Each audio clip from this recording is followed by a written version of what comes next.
Hey everybody, welcome back to Dinner and a Game. Thank you so much to everyone who is going to be here tonight for this. We are going to do our damnedest to try and work through a lot of the details that have come out. In order to do that, I've kind of we did this very last minute because I wanted to get some people together to discuss this. Luckily enough, Owen was available. Brandon, as literally Brandon's wife, is a saint, and we wish that she does not kill him for taking time away from their night to do this. And I will send you pizza or something, I swear. But She's online shopping right now. We're good. I let her gave her the credit card. But and then of course we have a bunch of folks from our sister stream over at ADH Adventures. All of us are deeply in every single way rooted in this community for the TTRPG community, and what we're here to do is kind of go over what our understandings have been of what's going on, because that's one of the hardest things it's going to be to get across is the fact that there is so much information out there. Okay, gotcha. There's so much information out there, but there's a lot of disinformation out there, and I don't know where half of it's coming from. So I spent the day literally running down everything, and I know that like Owen and Brandon have so much stake in this that I know they've both been keeping up with it in incredible detail. Now, as for the rest of us, we make content to produce this. I'm writing my own book, and so this has affected me directly. And I know that ADH Adventures may have content they were getting ready to produce as well. And so we're like, I would say almost like the new kids coming in because we're just getting our feet wet.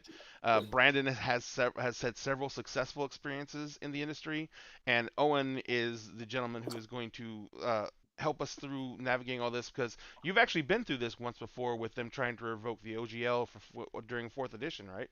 They never tried to revoke the OGL for a fourth edition. What they did was not release the fourth edition rules under an OGL and instead create the game systems license.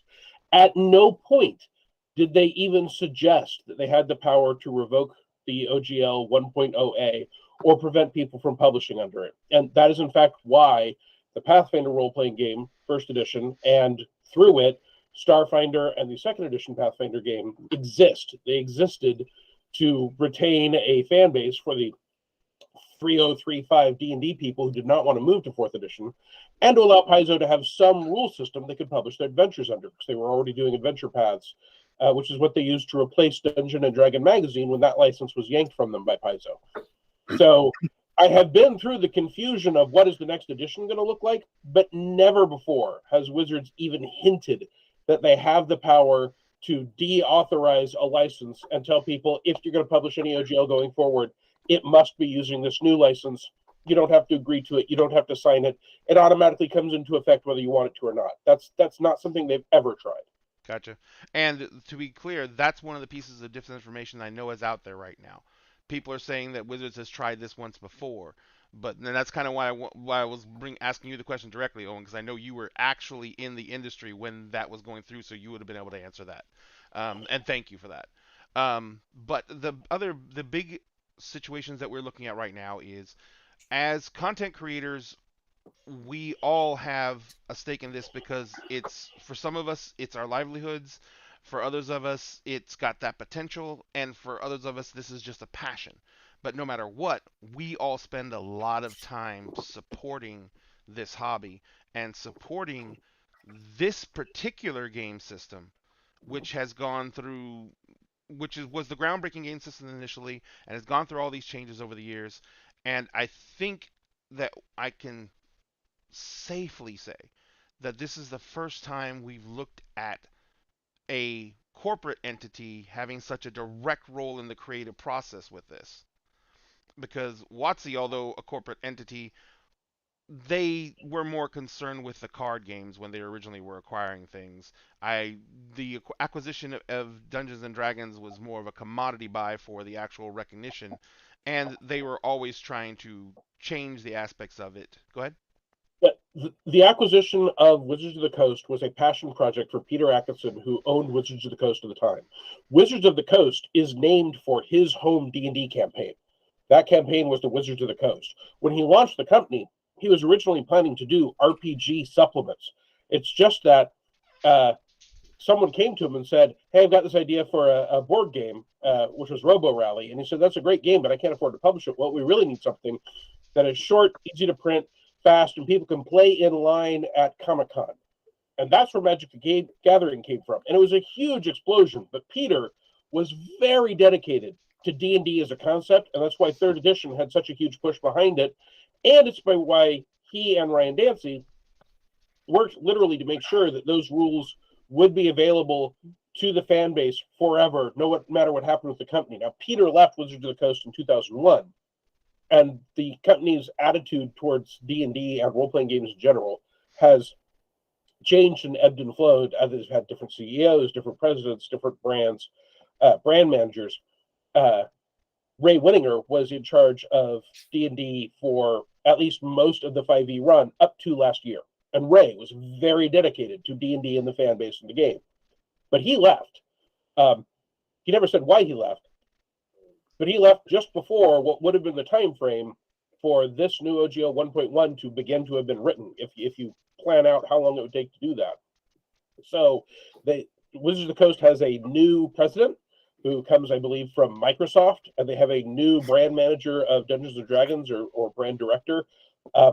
So one of the tricks of the corporation is no matter what the people are passionate about when they do something, in a corporation, what matters is what does the next person do? What does the next person do? And they have a totally different group of people making those decisions now. Gotcha. And that is, I think we can all agree that that's been showing in the past few years of the way that they've been modeling the business model for D&D going forward.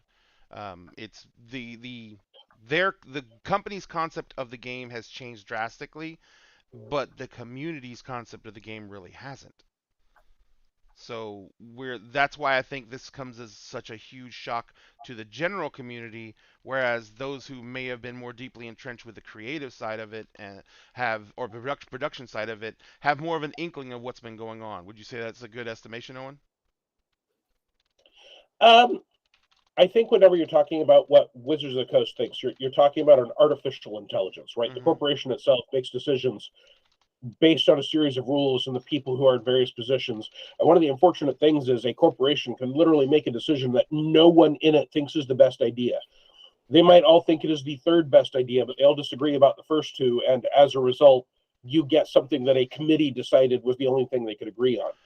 The people that are actually making the game, the writers and the developers and the editors and the artists, they love this game.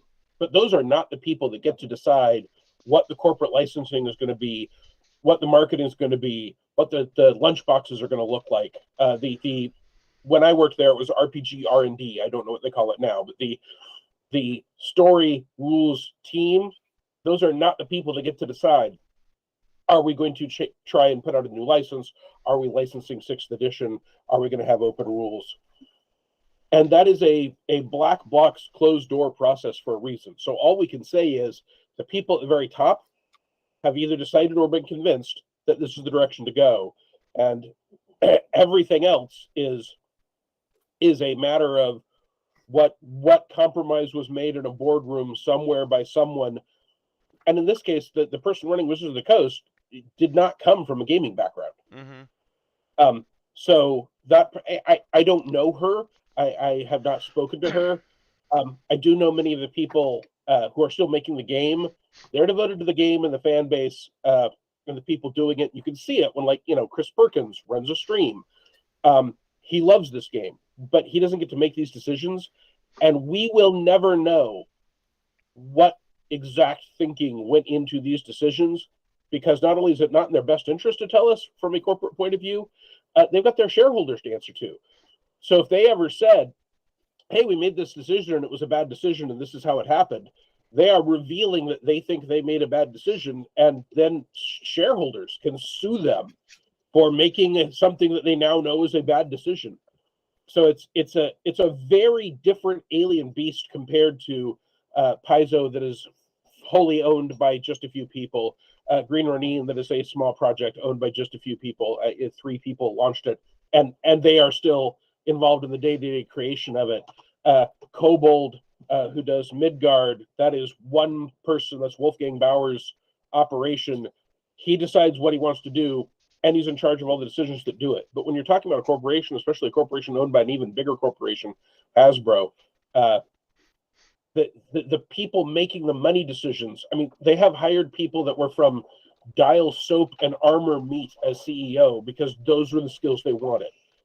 Because at that level, it's about big money deals and licensing and worrying about international monetization and all sorts of issues beyond, is this a good game? Is it fun?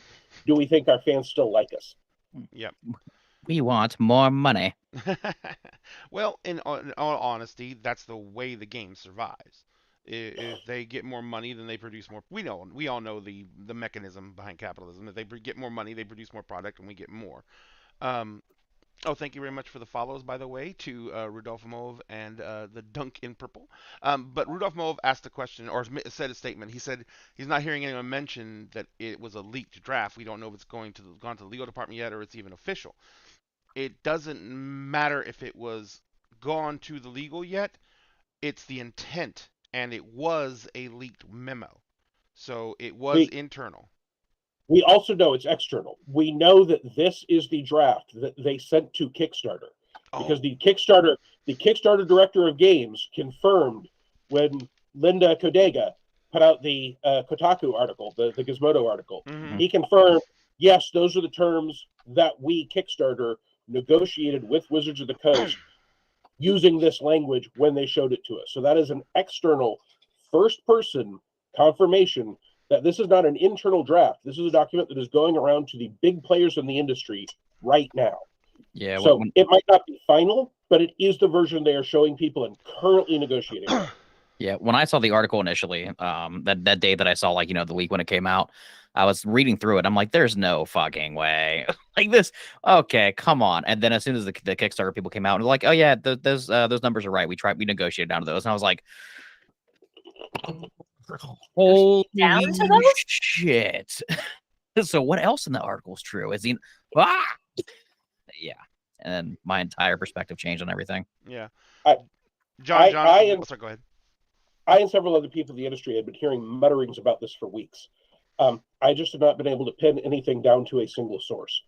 Then on the Roll for Combat podcast, Stephen Glicker and Mark Seifter, both of whom I know, I've worked with Mark for years, and he's one of the sweetest, smartest people I know, got a leak from a source they said was credible.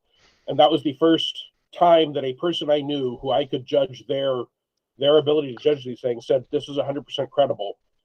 And that's why I backed those two to the hilt. And then someone leaked the whole thing to Linda Kodega, and their article, as far as I can tell from all my sources, is 100% accurate. Gotcha. John Johnson over on our Facebook page just asked a question that I'm sure is going through everyone's heads right now. Is this the end? And I think that there's absolutely no way we can put that in any type of equitable form until we see how far they're going to push this and whether or not they're going to actually push this through as the final version and try and push the community in that direction. And it's literally going to be a forced thing. We all know it's going to be. Yeah, I have my theories on that. The whole, like, is this the end of D&D kind of thing? Because a lot of people are saying that, like, oh, this is it, D&D's over. Here's I have two kind of routes that this could go. One is maybe this is like the downfall, because this could be so big that it causes so many people to leave the game. However, on a I guess the negative thinking side of it, or like the worst case scenario side of it, is people like us that do content, publishing, streaming, et cetera, like, we know how this affects everything. However, the vast majority of the people that play D&D, they're not content creators, not publishers, et cetera. So an average everyday person might not know what the OGL even is. Mm-hmm. So it's important that we do stuff like this to really get out there and say, like, no, hey, this your third party publishers, like Kobold Press, Paizo, all them, like all these games that you know and love, like this affects those. Like you guys need to understand this. So like I've had a lot of people reach out to me personally, like, hey, what's this thing you're talking about? And I explained, they're like, I didn't even know an OGL was a thing.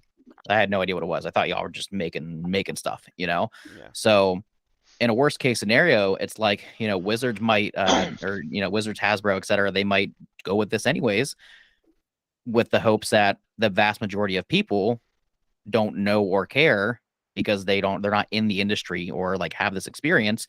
and continue to play the game anyways, and then they control the entire market. And this leads into a way that this interacts with we the streaming content creators, because I know that's how you started, Brandon, but now you're actually turning into a content creator as well. But the rest of us are still mainly streaming creators, Owen and Brandon being the exceptions here. But for us, we're part of something that has, I think, emboldened them to do this for one very important reason. All of us are in this because other streaming creators started this entire process of, making streaming popular. Critical Role, Dimension 20, all these great shows that came on, and then it caused this new explosion, which has caused, since 2014, I think that they think the player base went from something around an estimated 4 or 5 million to, I think currently it's listed at roughly about 24 million in the United States, not worldwide. Mm-hmm. So that is a hugely massive change. And that means that there is a lot more eyes on this that do not have the knowledge, like Brandon was saying, of where this history comes from, of how the OGL even worked, and why it's going to be so hard for the content creators to be able to produce anything within this. If so, for you guys, for my fellow streamers, what do you think of that as a concept about, that we've affected the market so much and created so many new folks that we might have inadvertently helped them slide this by? I think that, Critical Role and Dimension 20 and a lot of these other streams show how popular streaming, and that getting popular, how much that's filled up the market and increased interest in the game, gotten people. But the people, one of the things I was talking to Andrew about earlier is the people who are actually sitting down with people who want to play and teaching them how are the smaller content creators who have a community, who have resources, who are answering questions, who are helping people write homebrew, who are, helping people with character creation and getting them excited about it and giving them somewhere to play and all that. That's what allows people to actually do something with it besides just watch Critical Role or something, especially if they don't have somewhere to go, or as a femme creator, a safe table to go to. That's a big issue. Absolutely. There are places here where it's just femme creators, or just, and so giving them more of those communities allows more people to participate. And that's done by the people who, are on the ground, or who are doing this work of creating the smaller content and getting people interested and excited about it with somebody they can actually talk to. So I've known a lot of people who've been wanting to get into it forever and didn't until they could sit down and talk to one of us and ask for feedback and ask questions and, be told that their character's cool and, and exciting and interesting and all of that stuff that gets people excited to play. And that's not done by, wizards. Okay, two quick things. Yeah, Rudolph said Gary's don't think is make it's the end of D&D, but Vancouver Knight said very emphatically streaming isn't affected, and that is true in the sense that there is a secondary fan license that can cover streaming, but I know when I see you shaking your head. Yeah. Go right ahead. I will let the streamers leap in about why they're concerned about streaming is affected, but there are at least two things. First of all, if a streamer ran a Kickstarter to fund, let us say, an animated series that ended up on Amazon Prime, Yeah. And that hit a given level, then a cut gets taken out of that, and that cut after a certain level is a big cut, and that cut is not out of profit. That cut is out of revenue. Yes. So if you raised $800,000 and you spent $810,000 because the Kickstarter did not quite cover all your expenses, and people do that, you will owe money on the amount over on the 50,000 that's over the 750,000. Mm-hmm. If you had a Patreon and you want to encourage people to join your Patreon by having content that is only available to people that back your Patreon, you're not allowed to do that except under OGL 1.1. And on all of that, they specifically say that they own all OGL related content and that they can change these terms at any time for any reason in any way.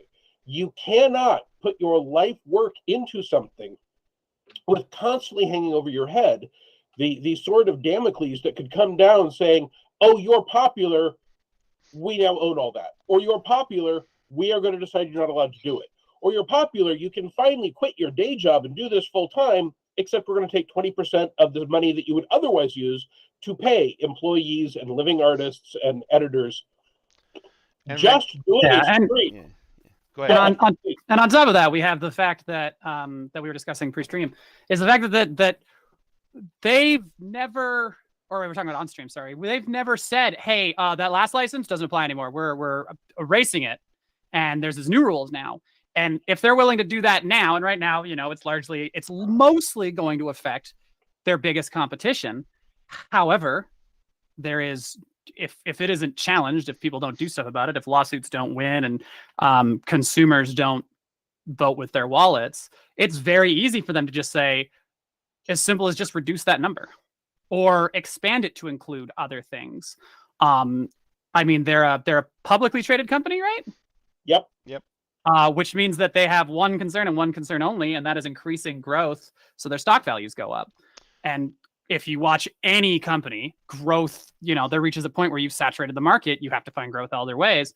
And one of the easiest ways to do that is to use other people's creations in this case. Yeah, and in that case too, I'm going through the article right now, and there is a snippet at the end that says, WOTC also gets the right to use any content the licensees create, whether it's commercial or non-commercial. Yes. Non-commercial, your things like Twitch streams, YouTube, etc. Yeah. Commercial is going to be your PDFs, your books.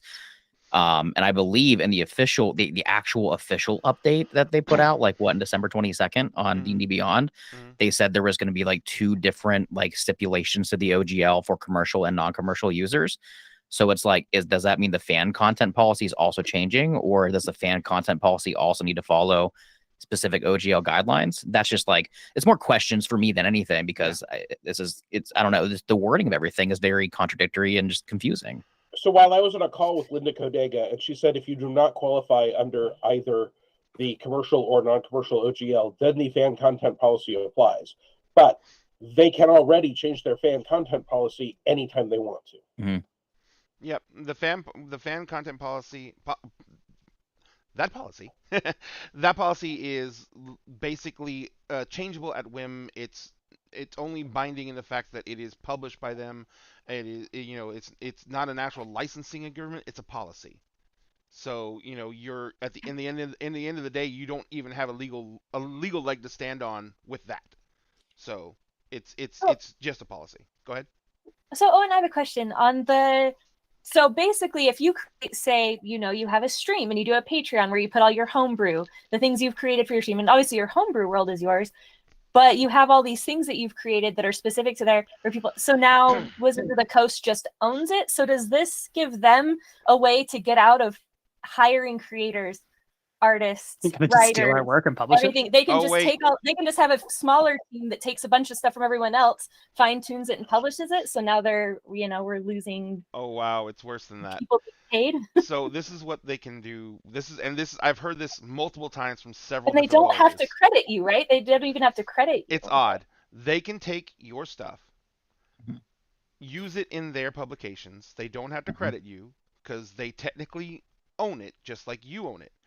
But then they can boot you from the licensing agreement, which ends your ownership of the product. And then they own it solely.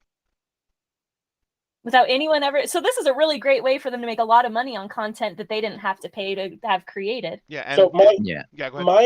my expectation is that they do not plan to do that.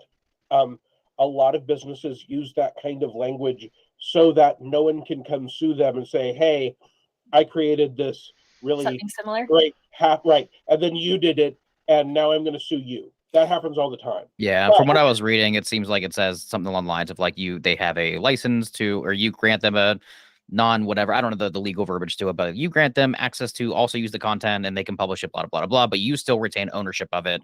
But it's they also say that they can change the license at any time. So when you're talking about working with a license, you have to think to yourself, what would happen if the worst, greediest person in the world ended up in charge of that company? Because that only has to happen once. Because and then if that person takes that content away from you, even if a nice guy comes along 3 years later, he is most likely not going to go, well, we shouldn't have done that. I apologize. Here's all the back money we made. Yeah. Yeah. Wow. Yeah, your best case scenario is that you get your content back, but you're not going to get the money they made from it. And they'll probably be like, well, we're not publishing the book, so we're still going to keep owning it too. Like, they're not going to take an L on our behalf. Yeah. So, we have seen that with the Game Master Guild, right? They could grab and publish that content without crediting or paying anyone at any time. That's part of the Game Mastery Guild rules. But they haven't done that. I don't think they plan to do it now. But I do think that they are looking at the amount of money that Keith Baker makes on Eberron products that he puts up on the Game Masters Guild and says, well, we're getting half of that, but that's just not enough because those were our toys. And he can build an entire empire out of them. They look at the fact that the only animated D&D show right now is Critical Role and think, well, we didn't get paid anything for that. They're using literally our licensed property. And of course, none of the important part of that is D&D. The important part of that animated show are the characters and the storylines. But that did all grow out of a D&D game. Mm-hmm. They carefully say that this license applies to you if you are commercialized in any way through any means. So if you are making money, they consider you to be part of the commercial license. Worse, while they only take a cut at above $750,000, if your revenue is $50,000 or more for all your products combined, then they insist on an accounting. And no matter how much you make, they insist on you registering. So they get to look at other businesses' books and demand that they have the right to for free. And that is kind of an unprecedented situation in business. To be able to literally sit there and say, if you fail to report everything to us, you're out. So you have to open your books to us at any time we request. And this will affect SRD sites that are perfectly legal and are people's livelihoods. This will affect virtual tabletops, right? They are specifically claiming that they never intended for this to be used for video games. Even though in 2004, Wizards of the Coast released a frequently asked questions, where one of the questions was, can I use this for a video game? And the official answer from Wizards was, yes, this is how you do it. And now they're claiming that it was never intended to do that. It is clear to me that they intend to launch their own virtual tabletop, and they do not want Foundry and Roll20 and Fantasy Grounds. They don't want any of those to compete with them with rules-enabled options on those virtual tabletops. So they're claiming you can't do it. So real quick from chat, we had Rudolph again asks, correct me if I'm wrong, but isn't stuff already published now safe since it was once under OGL 1.0 and 1.1? Would the stuff apply to publishing during this time period? That is a very good question, and one that I have heard several opinions on today. And I think this is something that when we were talking before the call, this is something you mentioned, Owen, and you said you wanted to kind of more address this later. So did you want to go ahead and speak to that real quick? Yeah, so what they are saying is that they are deauthorizing the license and that you must accept the 1.1 license and that affects all open game licensed content. If they get away with that, that means that even though I previously published something, I published it under a license. They are claiming that they can change that license, replace it. If they replace the license, they are not replacing it for things this point going forward.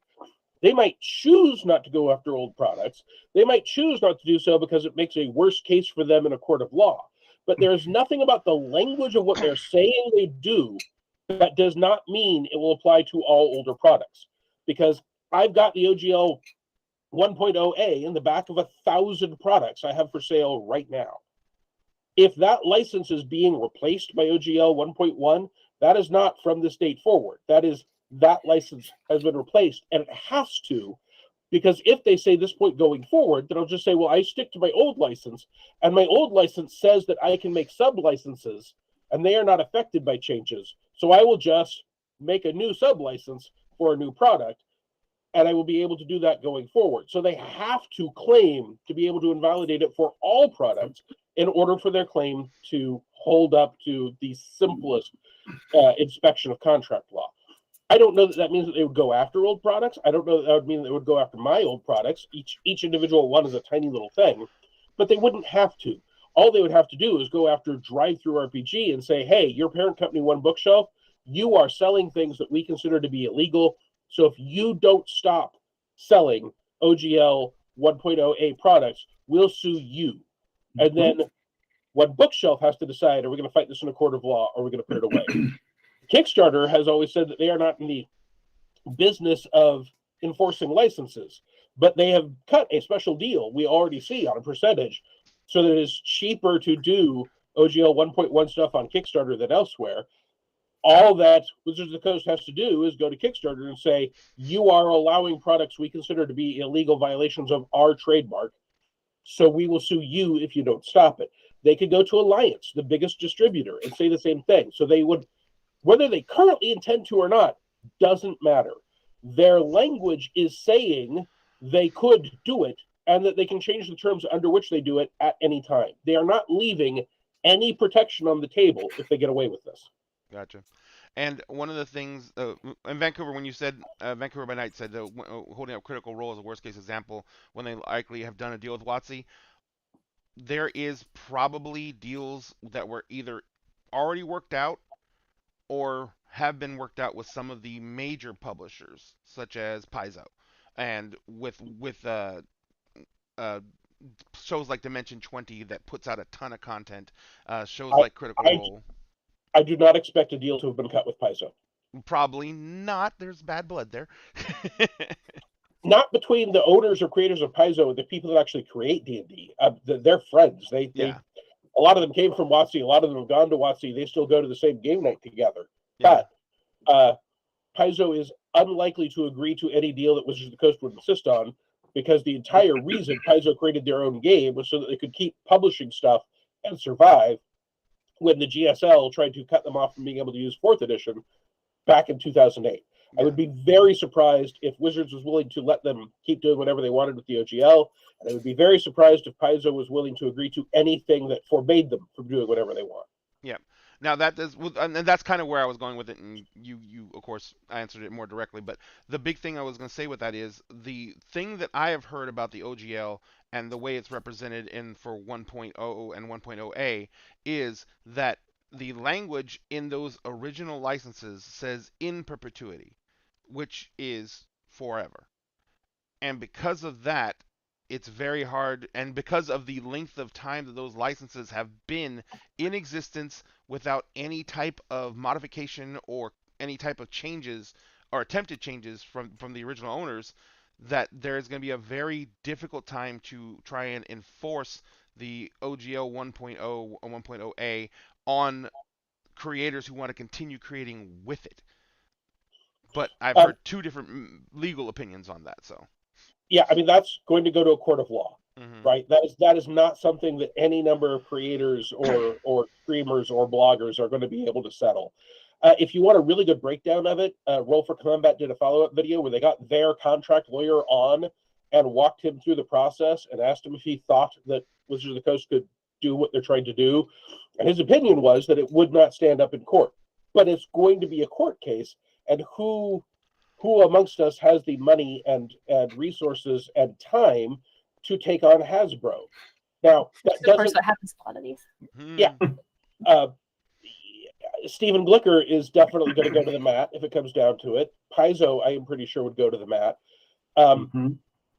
But if they go after smaller people first, then those groups are going to have to band together and form a coalition and fundraise to defend themselves, because that will only get settled in court. Yeah, I know we do.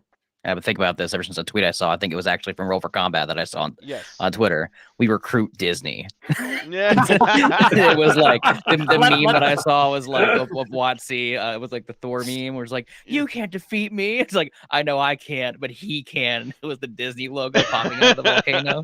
Yeah. The thing is that Disney owns Lucasfilm. Lucasfilm has rights to the D20 Star Wars stuff. So they have a non-OGL license that lets them use that material. I doubt that WOTC and Hasbro can be made to go to loggerheads. And Hasbro sells a bunch of Disney toys. So I just don't think there's any way those two colossi ever get put in each other's throats. Wouldn't that be amazing, though? I actually wanted to jump back because we brought up Critical Role in Dimension 20 to the question about does this kill D&D or is this, the beginning of the end? And I'll just do two things. One, anyone who's in the tabletop wargaming community, I think about 8-10 years ago, Games Workshop, who makes Warhammer 40K and Warhammer Fantasy, went through this period where they did a bunch of very corporate bullshit, price increases. They basically said you're not allowed to hang out in their stores unless you're actively gaming or actively painting.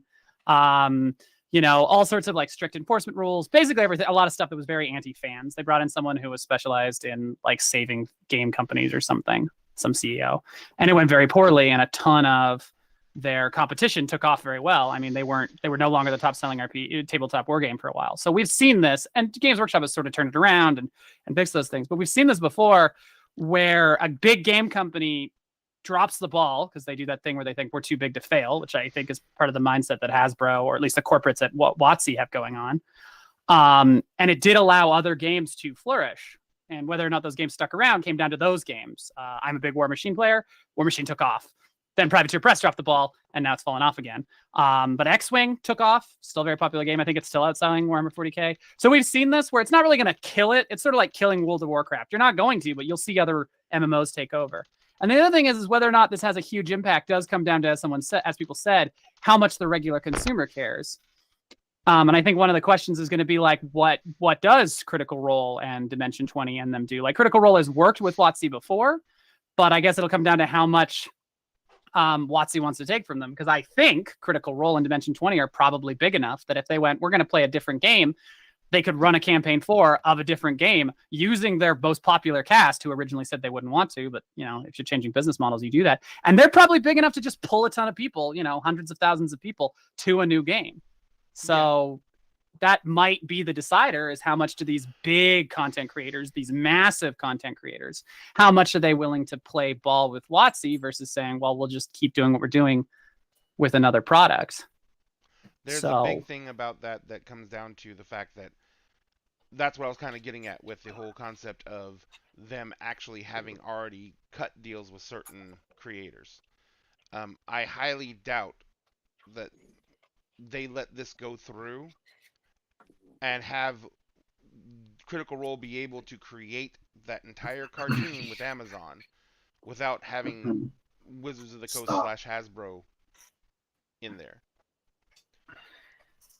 I mean, I don't think Wizards of the Coast or Hasbro had anything to do with the cartoon. Oh, no, not that, but the licensing situation. I think that cartoon is part of what caused people to look around and say, why is someone else making a cartoon out of their D&D campaign, and we don't have any control, and we don't have any say, and we don't have any bite of that money. And from my understanding with the cartoon, I mean, I did watch what is it considered a cartoon or an anime or animated series? I guess you could. Whatever. Legends of Vox Machina. Yes. I watched it. From my understanding, I don't think they said anything about D&D, or it was nothing. It was just like it was a fantasy animated show based on, of course, the D&D campaign that they run. But I guess from my understanding, from like looking at the all the stuff that's come out over the past like month or so, I think it says only on OGL related products you have to report your revenue. It's not you as a company, is it? Or am I reading that wrong? Yeah, it is only OGL products. So would they be able to go after somebody for making an animated show because that's not an OGL product? It's just based upon a story they told? Except that a lot of that stuff is in the Green Ronin Critical Role RPG book that was released under the OGL. Okay, that makes sense. So, I didn't know that because I haven't. World descriptions, they did an OGL book with Green Ronin. Gotcha. Okay. And at the time, they had a huge licensing deal with Green Ronin, and then they didn't put any other books for whatever reason. I don't think it's because Green Ronin didn't want to. And then they switched over and did a book with Wizards of the Coast. But all of that information is in a Green Ronin OGL 5e compatible book. Okay. Yeah. I did not know that. Have it around here somewhere. Not I was not informed. I just didn't know that. I'm not a super Critical Role knowledge knower. Yeah, they made a Telluride campaign thing. Yeah, I happened to work at Green Ronin when they were making it, which is okay. Yeah, that makes sense then. Okay. So, I mean, all this comes around to the concepts that we have. We still have a lot of obvious questions hanging on this, and we need to understand what's going to be coming next. If they push through with this, number one, for those of you who don't know, this was literally a situation where Roll for Combat was doing a live stream on their YouTube, and they were talking about the rumors that had been going around. They hadn't. There was no leak yet. There was no nothing. And literally during the live show, was it Steven or Martin that got sent the email? I believe Mark got it. Mark got sent it. Yeah. So one of them got an email from a source that they trusted, and it was a copy of a portion of this document, and they broke it down live on the show.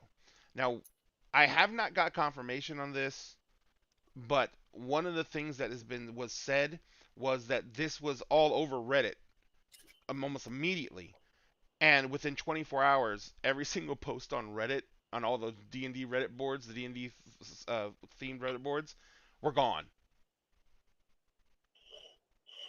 Like that there was that people were reached out to, and everything was gone within 24 hours. And so that's why this kind of took, because this situation, the rumors started on the 22nd of December, 21st, 22nd, somewhere around that point, when Wizards let out the press release. I think Yeah, it's December 22nd when that came out. I think Yeah. There had been whispers within the industry prior to that, but yeah. Yeah, and so but so then this took this long to actually spill over, and it wasn't until literally that document was leaked somewhere internally.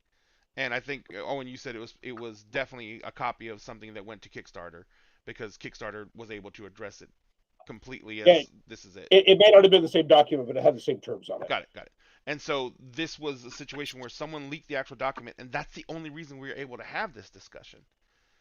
Because if that had not happened, I think they were talking about releasing this at the end of January.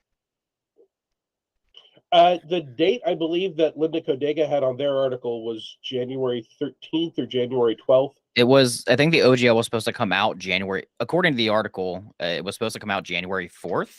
And Okay. then I guess people were going to have like until the 13th to comply or whatever with the new terms, I guess, according to what I've read. Yeah, and some of those terms are absolutely crazy. One of the most crucial terms in the agreement states that if they make any changes to the OGL, that you have to comply within 30 days. Mm-hmm. And for a big major corporation or a small corporation, that is insane. Yeah. I mean, I can't even begin to fathom that. So like, I mean, Owen, you work with you've been doing a lot of this stuff, like a lot, I'm still small fish and big pond of like on the publishing end of things. We put out 2 books, and me personally, my company's there's me, my business partner, and we have an artist, For us, that would be we can't do that. We don't have the personnel to do that, to comply, to change everything.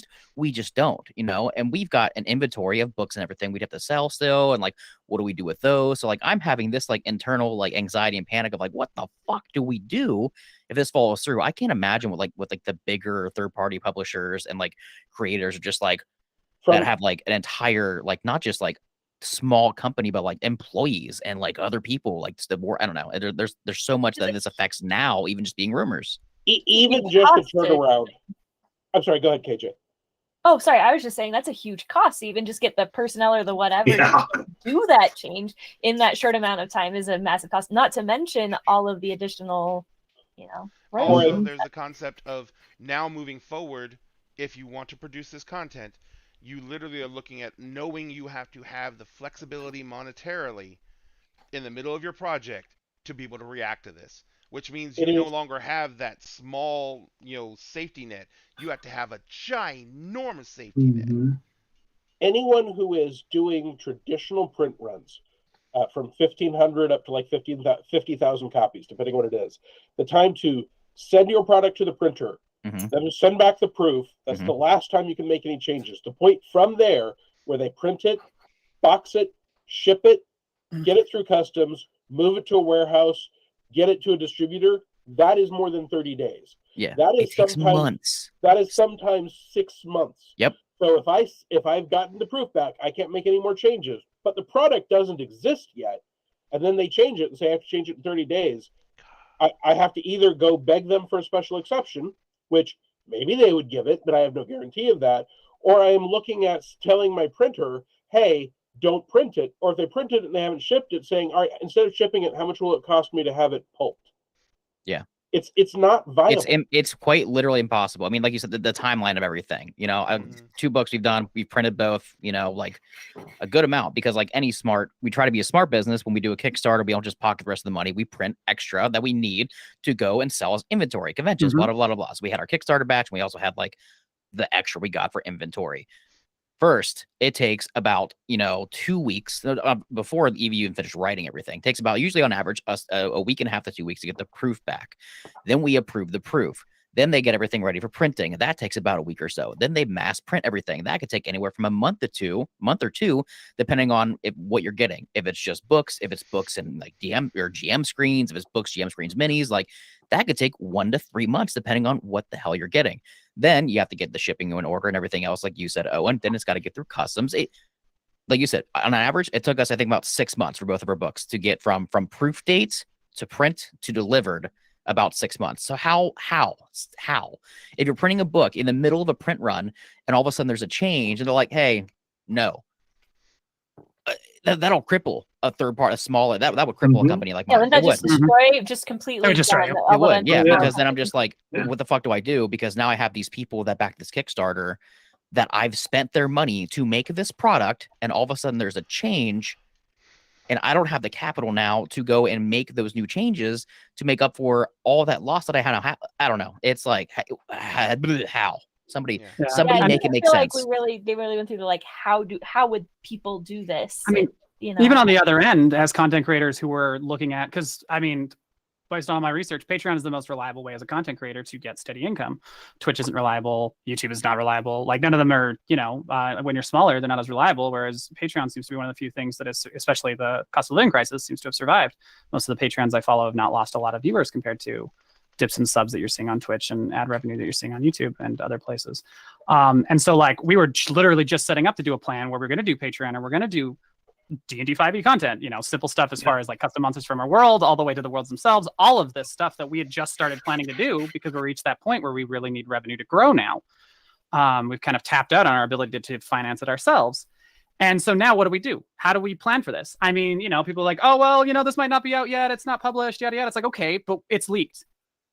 And this possibility is on the table. And even if they backpedal, because there's all this bad press this time, all they have to do is sit and wait until there's something else distracting everybody and do it again. And they will try again. And they will when you run a business, whether it's, the way I look at it is if you're doing content creation, if you're doing streaming, if you're doing publishing, if you're doing YouTube, at the end of the day, you're still kind of running a business.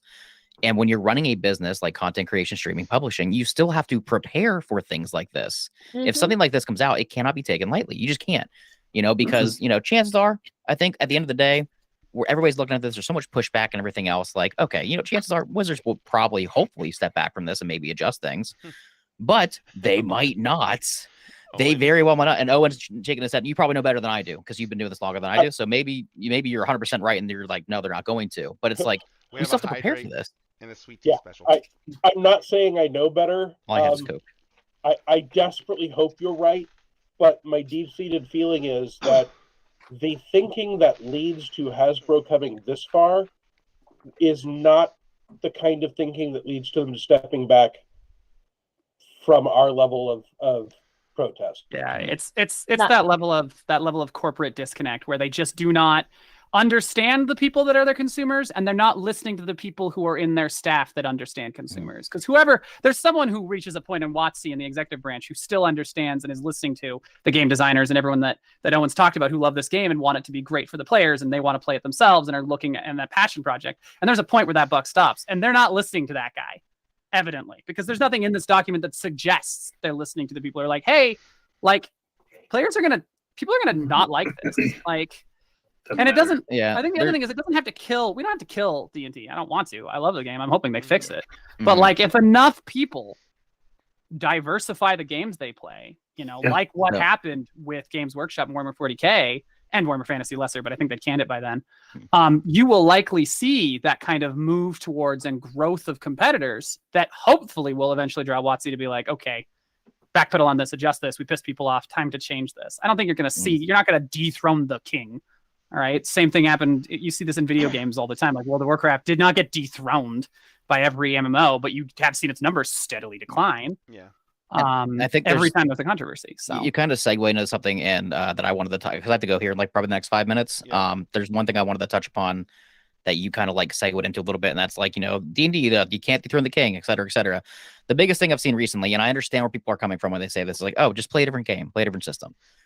It's not that easy when you do content. I mean, you can play another system, you can play another game, you can do all sorts of other stuff.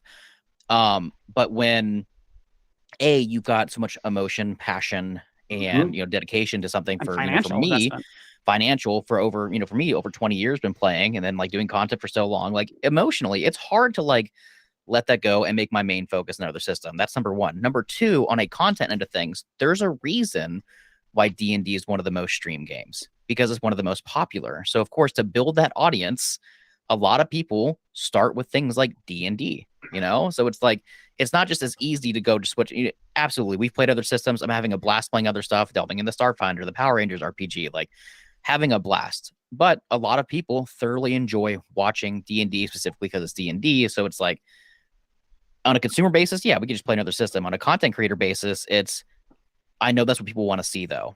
And if I want to continue to survive as a content creator, I either need to adapt and survive and figure out something else that's going to work, or hopefully pray that, this works itself out and I can continue to stream, make content based around and do D&D related things, because that's what a lot of people still want to see. Yeah, switching systems is not because you think about like, it's easy like, oh, you other systems. I've played a bunch of other systems. We've all played a bunch of other systems. But if you think, first of all, there's that popularity, as somebody in chat said, I think it was Vancouver by Night, even Critical Role, if they play anything else, they lose half their viewership immediately. Like it's really hard to get as a small creator to use a not popular system and try and get that popularity. And like it could happen, but then there's all the different systems. So there's a bunch of different places people are going. Mm-hmm. And then there's just the practical side of like where you're at our level. I can spend 40 plus hours a week just running the basics of the channel, and we aren't big enough to employ other people. So then what if we have to change all of our games and all of our systems to another system? We have to teach the GMs, we have to do new maps. Now I've learned how to do all the homebrew content and all of this stuff that I can monetize, and now I can't use any of that. Now I have to learn that in a whole new system, which is a whole new thing, and then I have to find people. Like it gets insanely complicated really quickly, the amount of time that you have to spend, and you don't have a big margin of extra time or other employees or whatever. It's just us.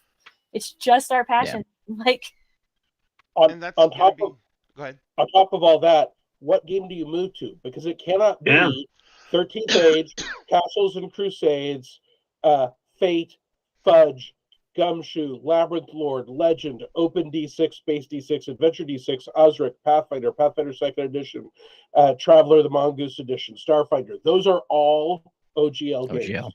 Yeah, Fate and is we'd all OGL? have to learn to fight the same system. Like somehow the entire community is gonna be like, this system, this is one we're gonna make big. Yeah, that's just not. that's the other thing, is that because everyone likes different things. As a content creator, you risk splitting your audience, and as a consumer, you risk splitting your play group. Mm-hmm. Because if you're like, okay, we all agree, all six of us all agree, we're gonna play a different game now. And then the biggest one too that I've seen, which I love the enthusiasm. I love the enthusiasm around people saying like, "Fuck it, let's make our own system." Sweet, yeah, that'd be really cool. So will the thousands of other people. Mm-hmm. I'd love to see. I love people putting passion into new systems and projects, but then we're creating, instead of like people banding together, I feel like that'll create more people instead of like working together to build something unique. Instead, it's going to cause people to like splinter off more and focus more on their own system. That's kind rather than you know what I mean. That like I want to see more systems come up. I think it's cool. I'm learning more systems as I go, because I've been primarily a D&D guy for 20 years, but over the past 2-3 years, I've been delving into new things, and I'm like, these are fun. Oh my god, I love other TTRPGs. It's cool, but I don't want to see somebody put a lot of passion and time into their own system for it to fail because of all the stuff that's going on. You know what I mean? Gotcha. Well, I know that you put a shit ton of work into Gods of Relaya and the world you created for that. And I know that your investment in that, you can see it when you run your games and with the players and how much they know the lore of the worlds and everything like that. You can see what that's been for you. The concepts that we're talking about here, and this is something I want to point out. The concepts we're talking about here, and Vancouver by Night said in chat that this is not going to affect streaming. The problem is years of work put into the background for a game a world that Will created for his homebrew, he's brought into streaming. And now, because of that, if that got popular in any way, shape, or form, and the monetization worked out well, that could be stripped from him. Mm-hmm. Real quick, I gotta go. I just want to say bye. No problem. Sorry, Thank guys. you very So, much for I got to being go. on, All Brandon. right, catch you later. I'm Bye. gonna fix cameras real fast. But yeah, so that's the exact situation that we're all looking at as the nightmare. You know what I mean? Yeah. Yeah, it's like you would almost get punished for doing really well, which is what everyone needs to do to make their business tenable. And so it's like it's like a catch-22. Like, yeah, I mean, it's I like, and I'll touch on that real quick, Ray. I'm sorry I didn't interrupt you, Andrew. I've been running Orlea for 5+ years, and I think we've been streaming for 2, I believe, right? I think it's 2, maybe more. I don't. Time has just flown by. And yeah, when I read this thing, I was like, oh my God. I mean, all of that. I mean, that's 5+ years of work into this thing. And then all of a sudden it's like, well, too bad, bye. And it's like, and honestly and truly, I am amazed, actually. I mean, I'm kind of keeping quiet because this whole thing has just pissed me off. But I'm actually kind of surprised this hasn't happened earlier. With the idea of everything just expanding so quickly, with third-party publishers, and then all the stuff at cons, and how D&D has become so big very quickly all of a sudden. I was kind of surprised something like this hadn't happened already. So I was kind of already expecting this to happen, but now that they released this piece of garbage, I mean, it's going to destroy people. Yeah, I was honestly expecting more subtlety. I really think that some people just don't understand, and I think we're trying to get across ultimately for everyone in here, whether they've been doing this for ever, or they just started creating content that is affected by the OGL, or they're us who are working towards that, because that is one of the big ways to jump your channel and really critical for generating revenue. It's really hard to grow a channel, and you need money after a certain point. I mean, you need money all the time, but there's a point where your ability to invest yourself, or to have people with your group invest, there's a point where you need that money.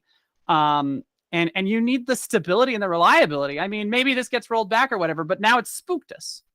Like, now it's like, okay, do we create D&D 5e or 5.1 or whatever the new edition 5.5 content? Like, do we do that? Do we put that on our Patreon? Do we invest the time? I mean, I like, how do we move forward from a business perspective? Not to mention from our personal feelings about a company that makes a game we love, trying to putting us in this awkward position of like, do we, even if they roll it back, they can do this again. They can do it again. They can do it again. Even if they say, okay, fine, anything published prior to this is grandfathered in and remains the old OGL.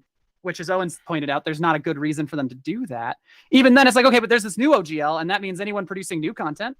I mean, Pathfinder, what is Pathfinder going to stop making books?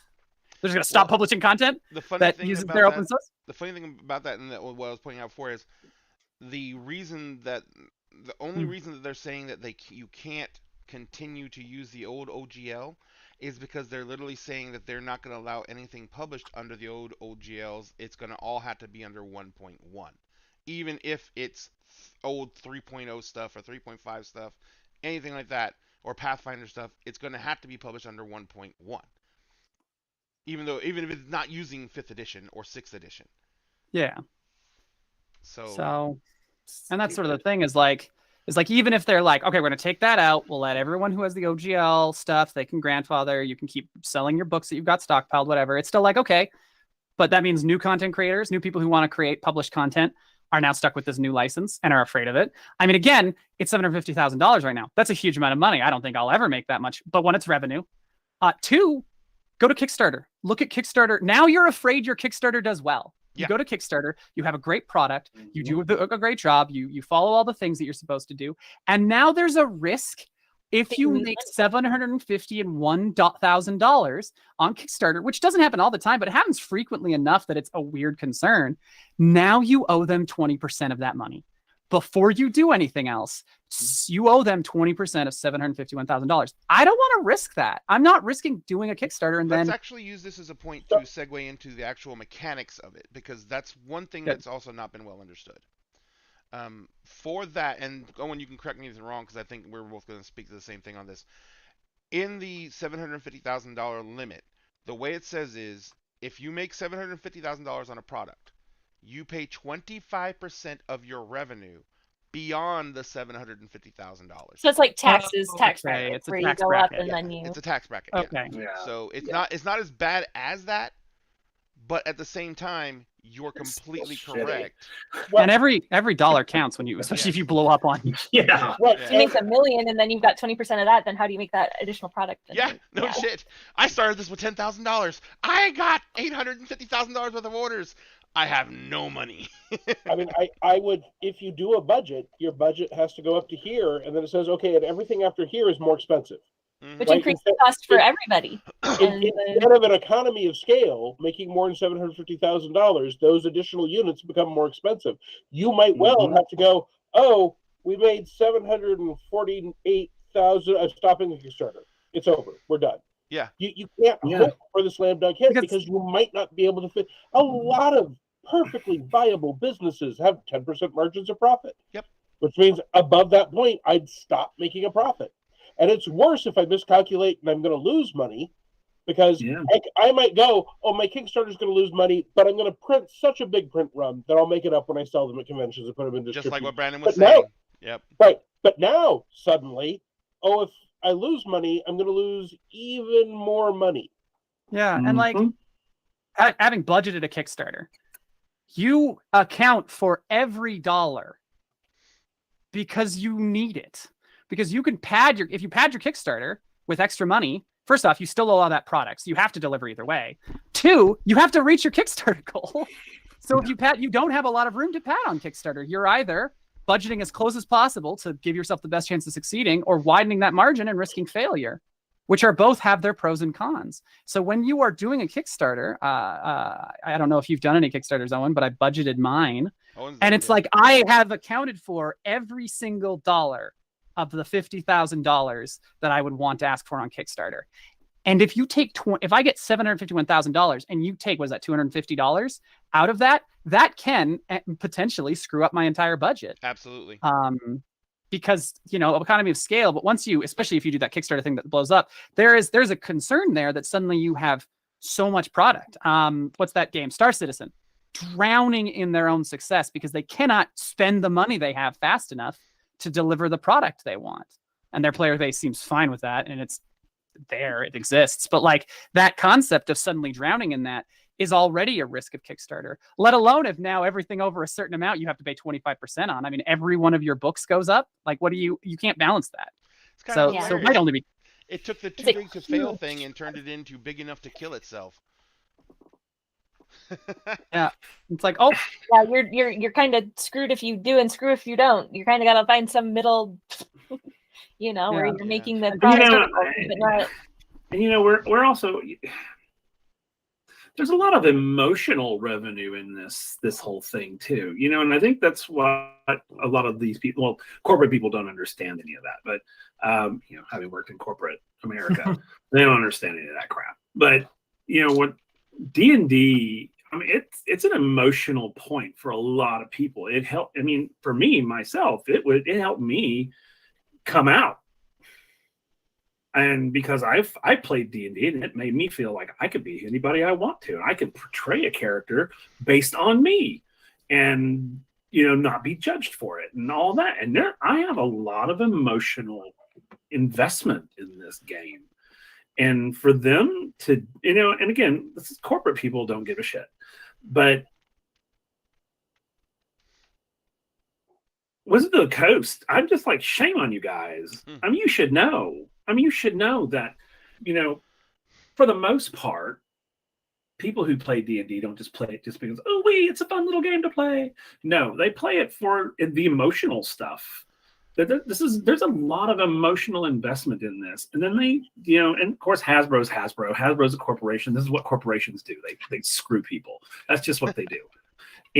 But I'm just so pissed that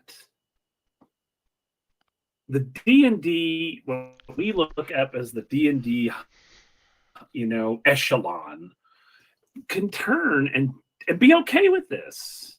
It really pisses me off. And for me, it's not the money. For me, it's the emotional stuff. Yeah. It's the, I put a lot of I've been playing D&D since the 1980s, and I've invested a lot of emotional everything into this game. And I feel betrayed. Mm-hmm. And I think a lot of people are feeling that way. And,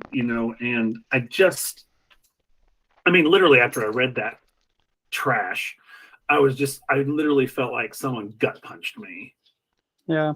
And like the amount of effort content creators. I mean, Owen's spent tens of thousands, if not hundreds of thousands of hours creating books that are now in jeopardy. Yeah. And the rest of us create content.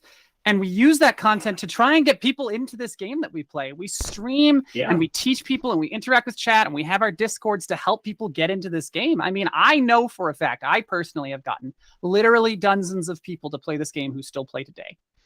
Yep. And all right, I will even take a step back and ignore the 18 of the 20 years that I've done. I'm just going to do the 2 years I've been doing content creation. I've gotten dozens of people to play there that I know of, let alone the people who saw my content and got interested and whatever. And I'm not a big time creator, but I promise that there is a not tiny number of people who play the game partially thanks to the content I've created and the people I've brought in and the things that I've done.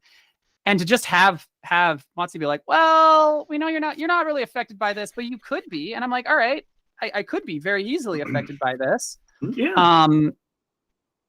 And it affects people like me who are making money off of this, and it's not hard for them to change a 750 suddenly becomes 75 or 7,500 or any money, and they're like, hey, you gotta start to go through. Here's a scaling table. Did you make more than $100 on Twitch last month? Or even changing that one thing that we misunderstood, changing it from you have to pay 25% on whatever's beyond 750,000 to you have to pay 25% on the entire amount. Entire revenue. And it also stifles growth now, as people in chat have been talking about.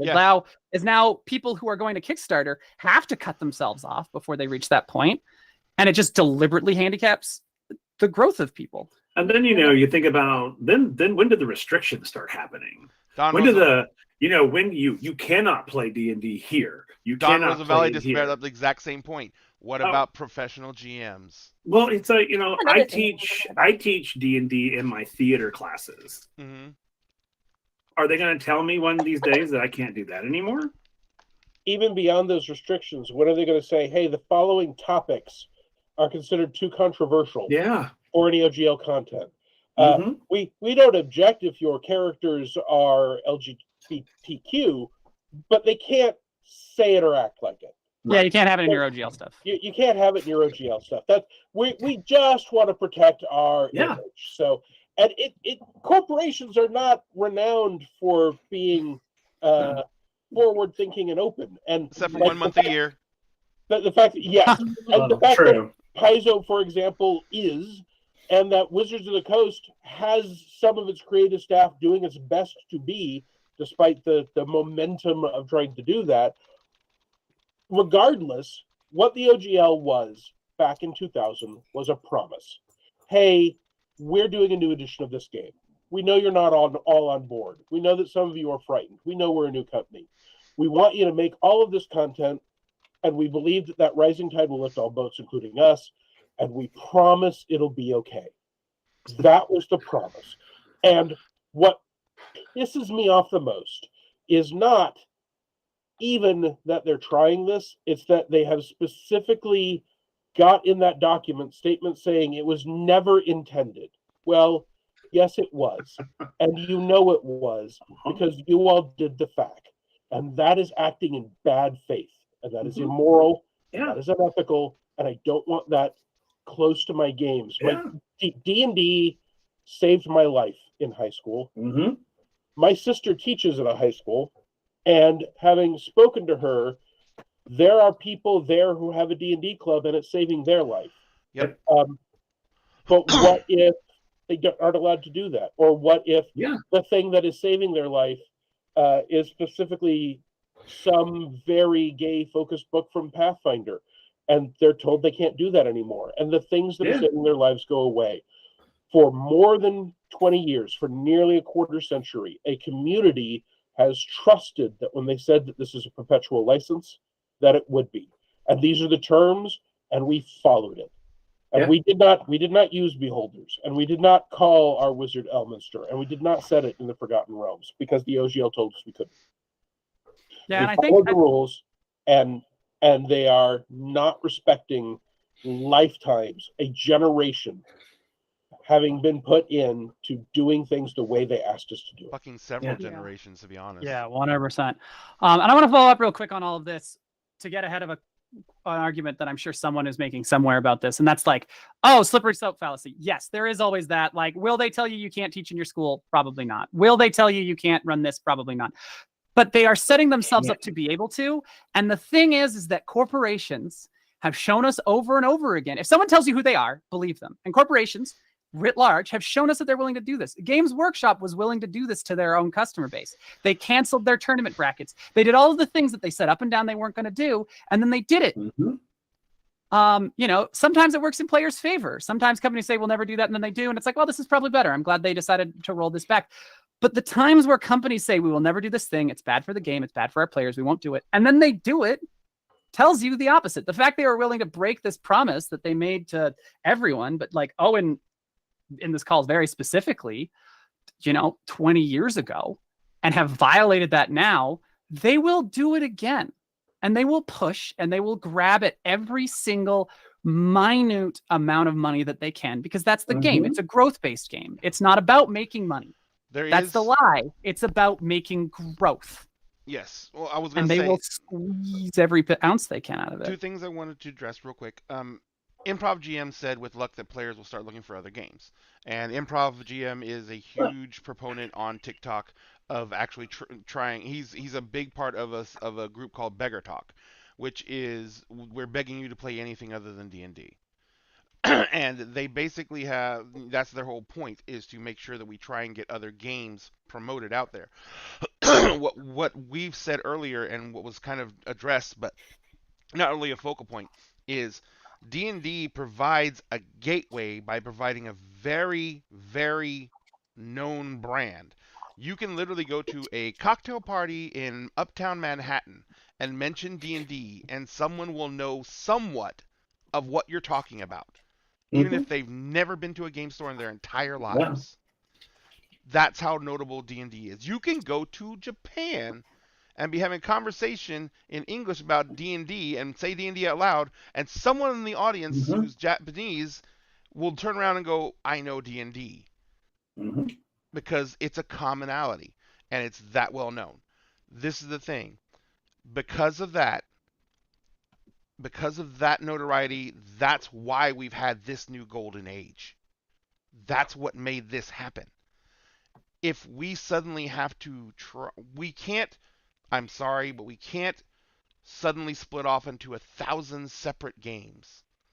Well, and even if we do, 100 of those games are affected by the OGL. This is not just a D&D issue. Open D6 is covered by the OGL. Fate is covered by the OGL. I had no idea about that. I had no idea. There are games that have nothing to do with Wizards of the Coast. It's the Open Gaming Foundation said, hey, this license exists, you can use it for anything. And so they did. And I think part of that promise. I mean, it's pretty hard to run a D20 game without using the OGL at this point. It's impossible. And Open D6 isn't even a D20 game. Yeah, I know.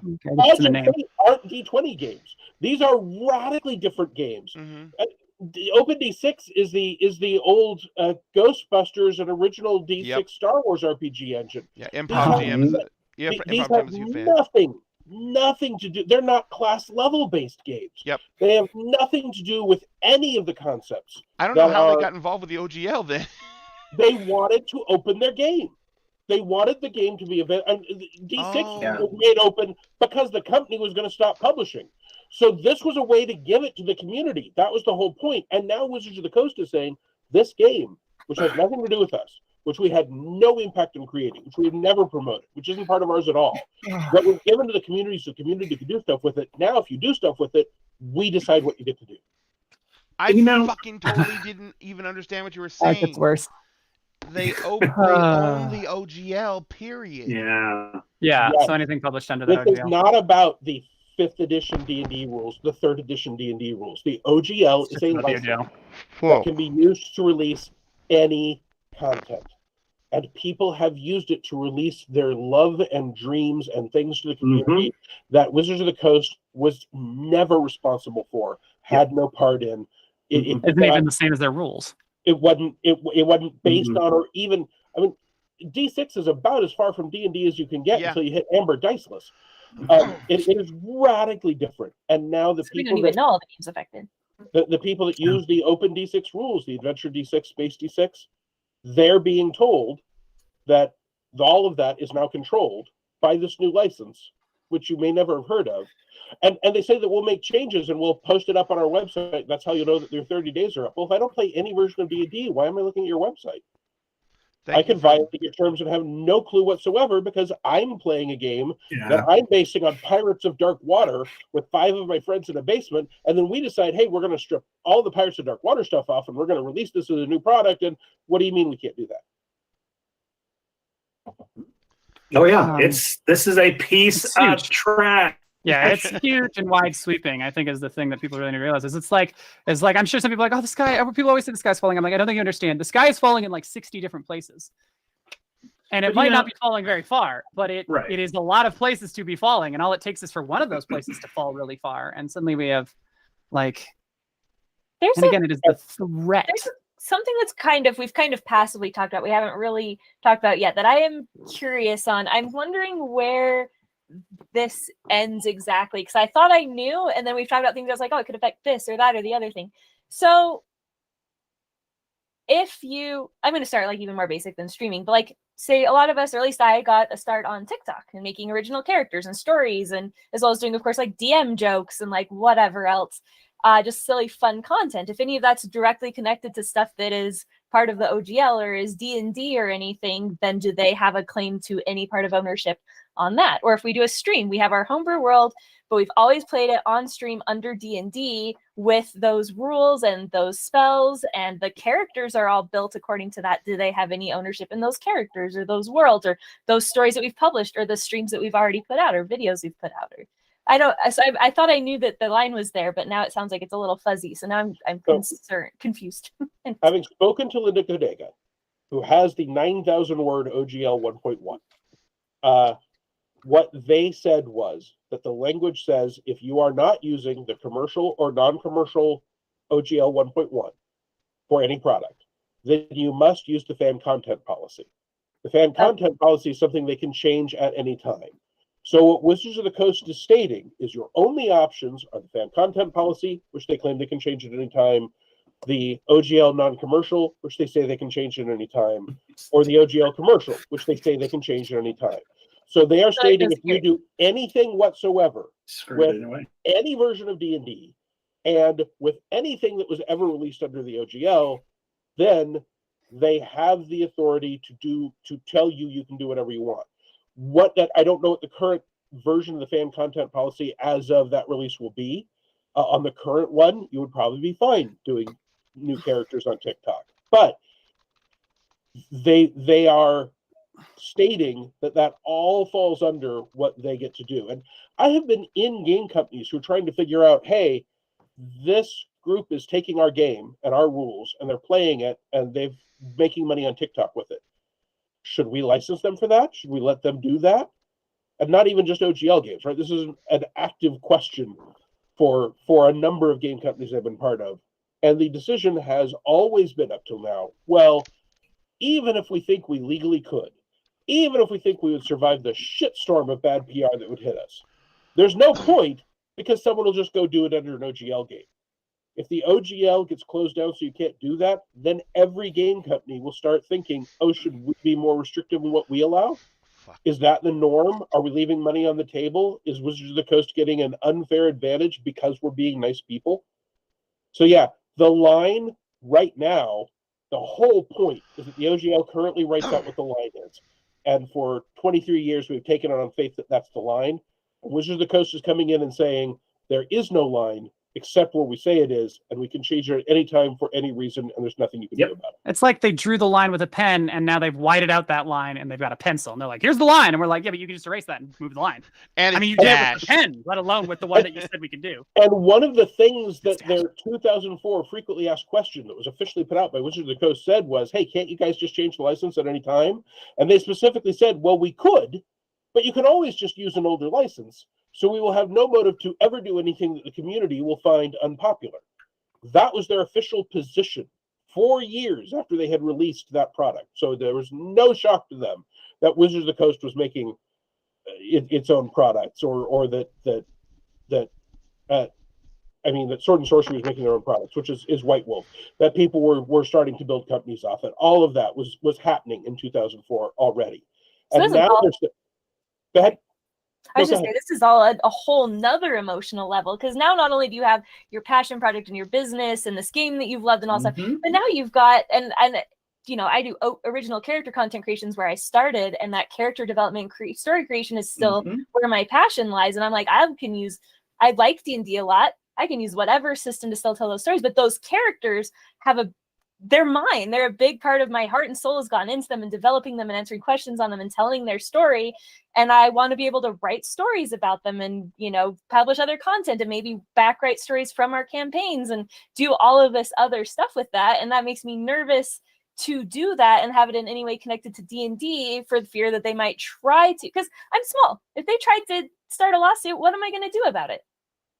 And, you know, then you're, like we were saying, then you're scared it's ever going to get popular. And if it is, then someone could take your story and your creation away from you with no credit and no compensation, which I know is that's a little out there.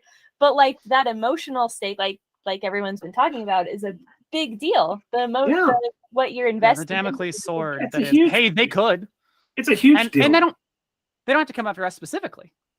They can just go after whatever company is providing our platform. Like you said, all they have to do is, they don't go after every little creator who's creating stuff under the OGL that violates the new terms. They just tell Drive Through RPG, take all of these off right now.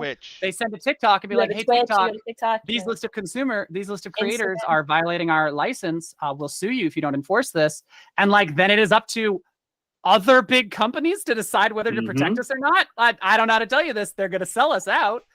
Yeah, here's a great example of that. Kickstarter said they will always side with the creators. You know what? You know how they sided with us? They gave us a 5% discount. You know, all I'm going to say about that is, I am a healthcare professional. I'm a professional medical laboratory scientist, and I have heard all the corporate bullshit from everybody.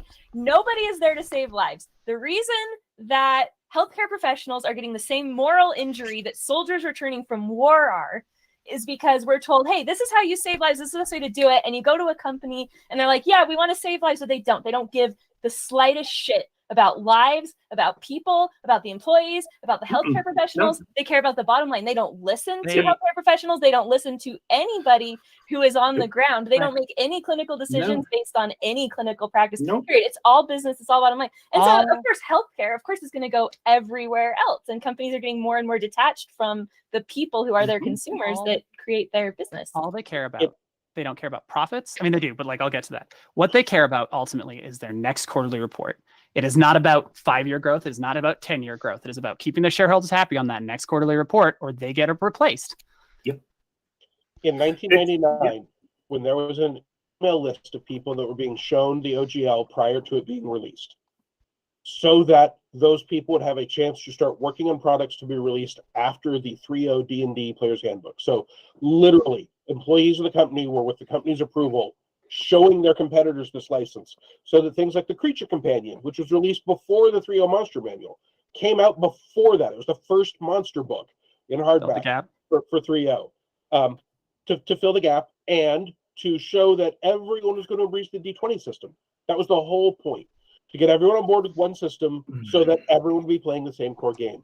When a whole bunch of people asked Ryan Dancy, why would we do this, since we can make D&D compatible rules anyway? You can't copyright or trademark rules. Only the express specific expression of them. And there were companies making products that were compatible with D&D. Wizards of the Coast made the Primal Order, which was a product compatible with D&D before they had Magic the Gathering money, with no license. It was compatible, but it did not borrow any of the same language. And the answer that Ryan Dancy gave that Wizards of the Coast kept hammering was, this is a safe harbor. Even if you could possibly do something outside this, if you're inside this set of rules, we will never come after you for anything. We're saying we can't. You don't have to trust us. The whole point is that we've written this so that it is not possible us to ever make trouble for you.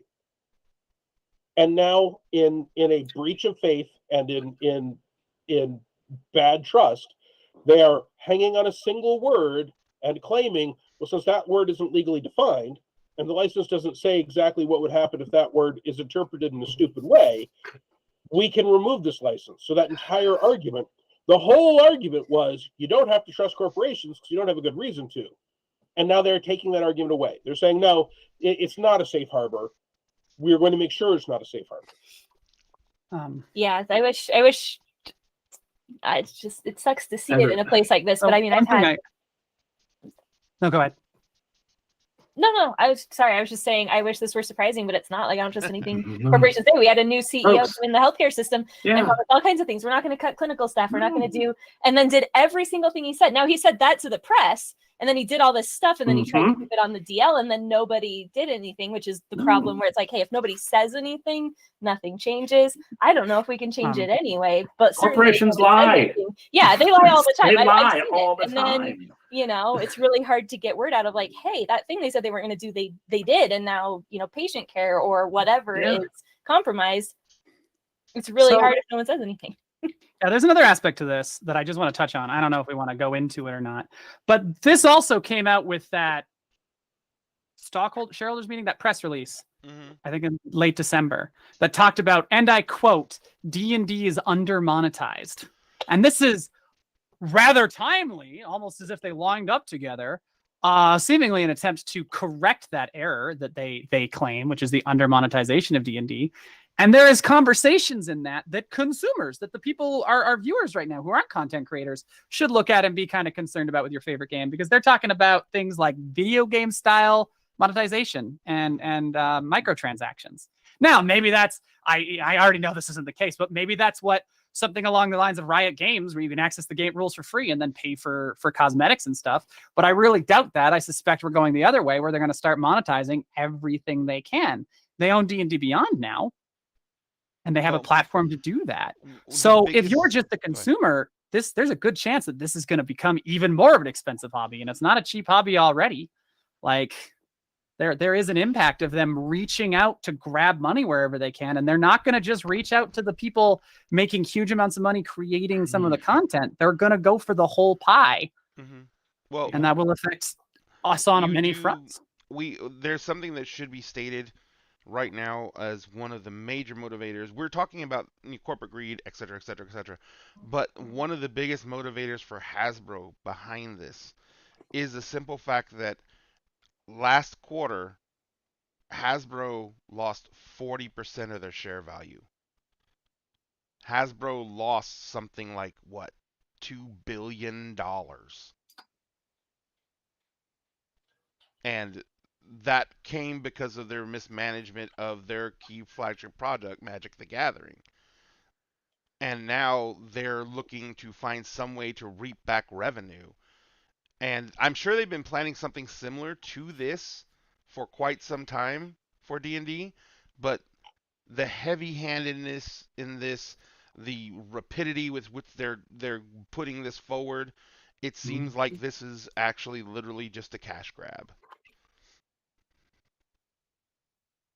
So yeah, it was perhaps not big enough news at the time.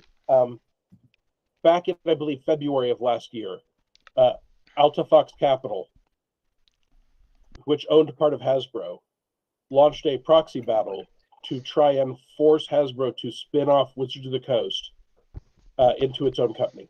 That would have been wonderful. So to increase stock value.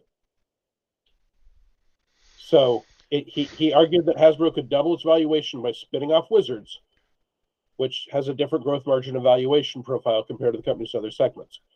So he tried to force Hasbro. This is a capital that was a 2.5% owner of Hasbro. Tried to force the board to spin off Wizards of the Coast into its own company. And it is since then that we have a new president and of Wizards of the Coast and a new D&D division manager. And I will never know, and no one will be able to prove it, but I am betting that the spark that started this crap fire was that effort to force Hasbro to spin off Wizards of the Coast to increase stock value. It's very sad to think that because our hobby got popular, this happened. Yep. Because there's been like I said earlier, it has grown exponentially, and you know what? And COVID helped with that. When COVID happened, then the online presence of D&D exploded. So I know that they were looking at this, going, okay, how can we monetize this? How can we make money off of this? Because this is huge. This is, I mean, it's growing even now. It's growing even more. So yeah, I mean, it was only a matter of time before they came after this, because it's going to be a cash cow. They know they can make it a cash cow, you know, because there are people who want to do this. They want to. So they live for it. No matter how greedy they are, I consider this move an unethical business move. Oh, this is bullshit. This is absolute shit. I don't feel like this was inevitable. I feel like it could have been stopped, and it could have been stopped through normal business ethics. You got to have ethics, first of all. Yeah, but I agree. There was a point where someone just needed to look at this, someone high enough, and be like, "Hey guys, like I know we might make money off of this, but this feels like a bad idea. Let's be greedy some other way that is more socially acceptable." There is a line where if you're too greedy, even other big businesses will sort of look at you like, "What are you doing?" Because then people start looking at other companies. Someone somewhere just needed to be like, "Hey, let's be greedy in a less obvious way." Yep.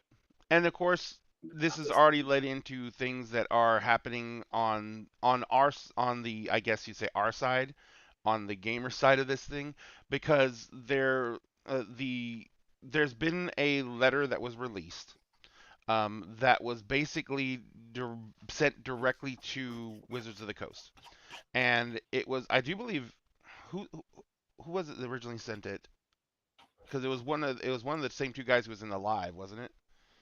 Their lawyer sent it, but I don't think that is connected to Roll for Combat. You don't think it's? I thought it was. Hang on one second. I don't think it is.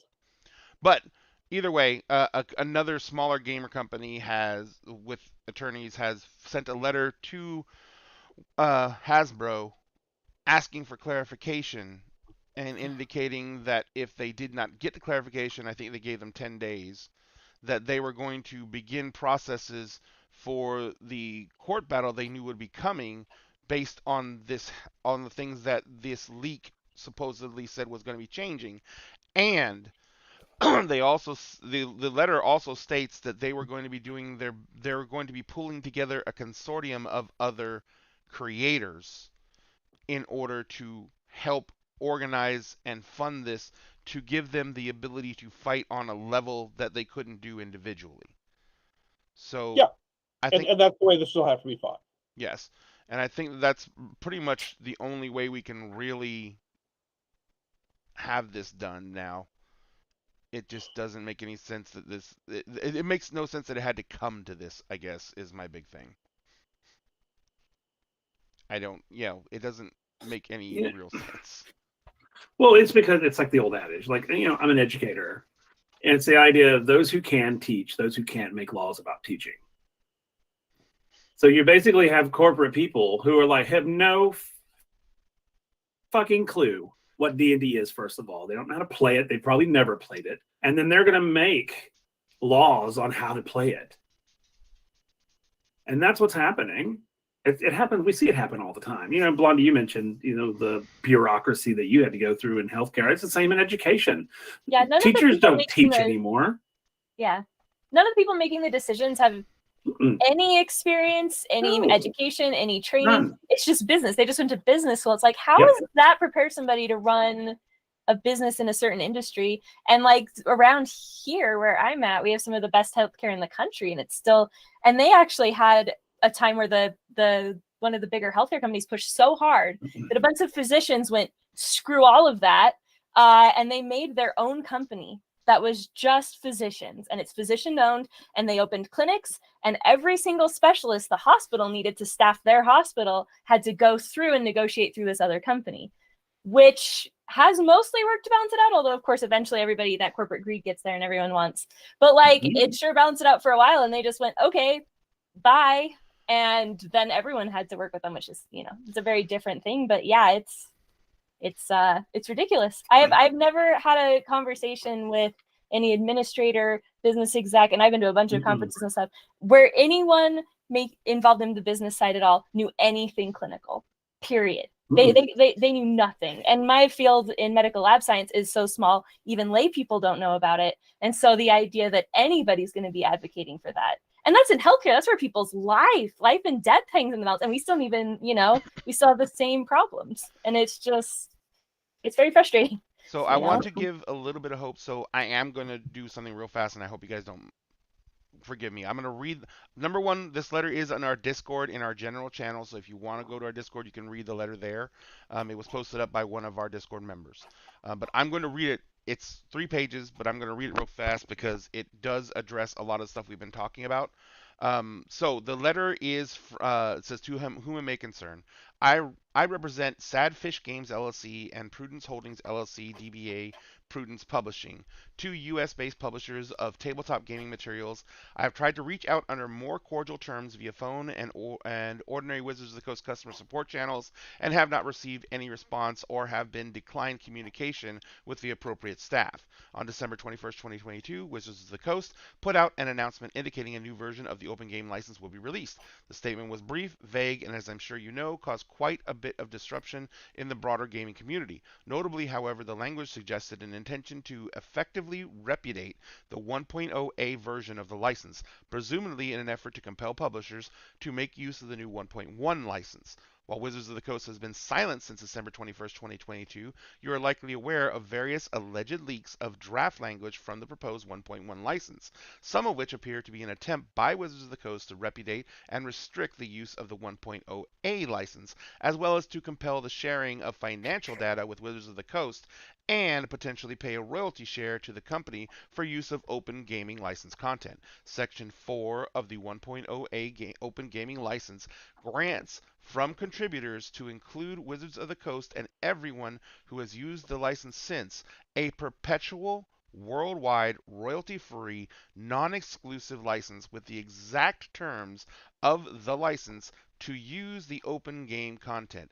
It is quite clear from this language that the license cannot be revoked, nor can Wizards of the Coast stop future use. Where's page 2? Section 9 authorizes Wizards of the Coast to publish updated versions of the license, but also grants permission to use any authorized versions of this license to copy, modify, and distribute any open game content originally distributed under any version of this license. Some leaks suggest Wizards intend to claim that 1.0A license is no longer an authorized version, forcing future contributors to use the 1.1 license. Notably, authorized version is not a defined term in the license. As you know, ambiguities in arguments such as whenever a dispute arises, are interpreted against the drafter being Wizards of the Coast. If even read charitably, Section 9 clearly does not empower Wizards to compel others to use only a new version. Quite the opposite, it appears to empower contributors to use either version if desired. Section 13 sets forth the sole condition of termination of the license, namely, a failure to cure any breach of its terms within 30 days of notice of a breach thereto. Outside of what is given, Wizards has no authority to terminate the license, both with respect to the prior published content and future published content under the license. The above interpretations are supported by case law universally across U.S. courts, and I suspect more strongly so in European courts. Further, Wizards of the Coast conduct over the past 23 years also supports this interpretation. See, for example, the following taken from Wizards' website in the past through verifiable means. Question: Can Wizards of the Coast change the license in any way I wouldn't like? Answer: Yes, it could. However, the license already defines what will happen to content that has previously been distributed using an earlier version in Section 9. As a result, even if Wizards made a change you disagreed with, you could continue to use an earlier acceptable version as your option. In other words, there is no reason for Wizards to ever make a change that the community of people using the open game license would object to, because the community would just ignore the change anyway. This appears to be an admission of the correct way to interpret Section 9. Further, it is a statement many have reasonably relied on to their detriment if Wizards has changed their position on Section 9, suggesting Wizards is stopped from enforcing a contradictory claim. There is also now over 22 years of conduct on the part of Wizards that, even if the above interpretations are facially incorrect, appears to have ratified the conduct of publishers at large using the language liberally. Further, applying the doctrine of interpreting ambiguities against the drafter, I struggle to see how Wizards could believe a more restrictive interpretation will survive scrutiny in court. I also have to expect that subpoenaed records and or depositions of the relevant persons that were involved in the drafting of the 1.0a license, something which will inevitably occur if we or other parties are forced to litigate this matter, will support notions that the intended interpretations were in line with the more liberal interpretations above, not the alleged new interpretations Wizard may be trying to support. Perhaps this is all a misunderstanding. I am so skeptical of the legal soundness and reputation revocation of the 1.0a that I suspect that it may be indeed a misunderstanding. That Wizards intends something different, such as the treatment of the 1.1 license as a new iteration entirely, while keeping the 22-year-long tradition of the use of the 1.0a license intact. However, while Wizards has been silent aside from the December 21st, 22 announcement, this continued silence in the face of speculation and apparent leaks, alongside Wizards' opportunity to repudiate said leaks or issue a more clear statement, suggests Wizards does intend to repudiate the 1.0a license or otherwise seek to breach its terms by trying to restrict its future use. My clients can only interpret this as an intent by Wizards to unlawfully breach the license, an action that will inevitably lead to my clients and probably many of the tens of thousands of contributors globally who have used the license since 2000, to include Paizo, Free League, and other major competitors, to litigate this matter across the country and indeed the world. This letter constitutes a demand for a more definite statement from Wizards regarding their apparent intention to breach the 1.0a gaming license or lack thereof. If no response is received directly to my office within the next 10 business days, my clients will be forced to begin preparation for litigation to the fullest extent allowed by law, including to contact major and minor publishers to join in a potential claim against Wizards for anticipatory breach of other claims. I am confident this is not in the interest of Hasbro or Wizards of the Coast, as the law seems entirely unambiguous and it's in its favor of the above described interpretation of the license, notwithstanding the effect such litigation will surely have on the Wizards of the Coast brand and the public perception thereto. It is not my client's intention to become embroiled in a legal dispute over the 2-decade-old license terms. Quite the contrary. It is their desire to continue publishing and, as they have done for years, collaborate with Wizards to expand the tabletop hobby for the benefit of all publishers and players alike. Whether this remains possible depends on Wizards' response hereto. To be entirely clear, this is the intention of Wizards or has if it is the intention of Wizards or Hasbro to repudiate the 1.0a license and bully publishers such as my clients into accepting less favorable terms under the 1.1 license, creators are not going to be bullied. The courts will ensure this at the end of the day. That's What I find interesting from Tyler the A. legal Thompson, side of this. attorney at law. What I find very interesting about it from the legal aspect is obviously this lawyer is quite convinced that it won't stand up in the U.S. courts. And as they mentioned, I'd be very shocked if it stood up in the EU, or in The EU UK, has much or stricter Canadian, laws. Australia. I believe the concept is, and in Canadian law and British law, because that's what it's based on, is promissory estoppel. I don't know if that exists in the American law, but basically, if you act on a promise that someone makes, they can't then be like, well, we didn't really have a promise. Right. So they can't be like, well, it's ambiguous, so it doesn't really say that. It's like, yeah, but I can show that you acted as if this was the promise made, which is what the lawyer is arguing. It is worth looking at the U.S. contract attorney in the Roll for Combat video that they did after the leak and after Linda Godega put up their article, because he goes over things like reliance and how you give weights to different sides if one side wrote the contract, and the fact that this contract specifically is one that includes consideration.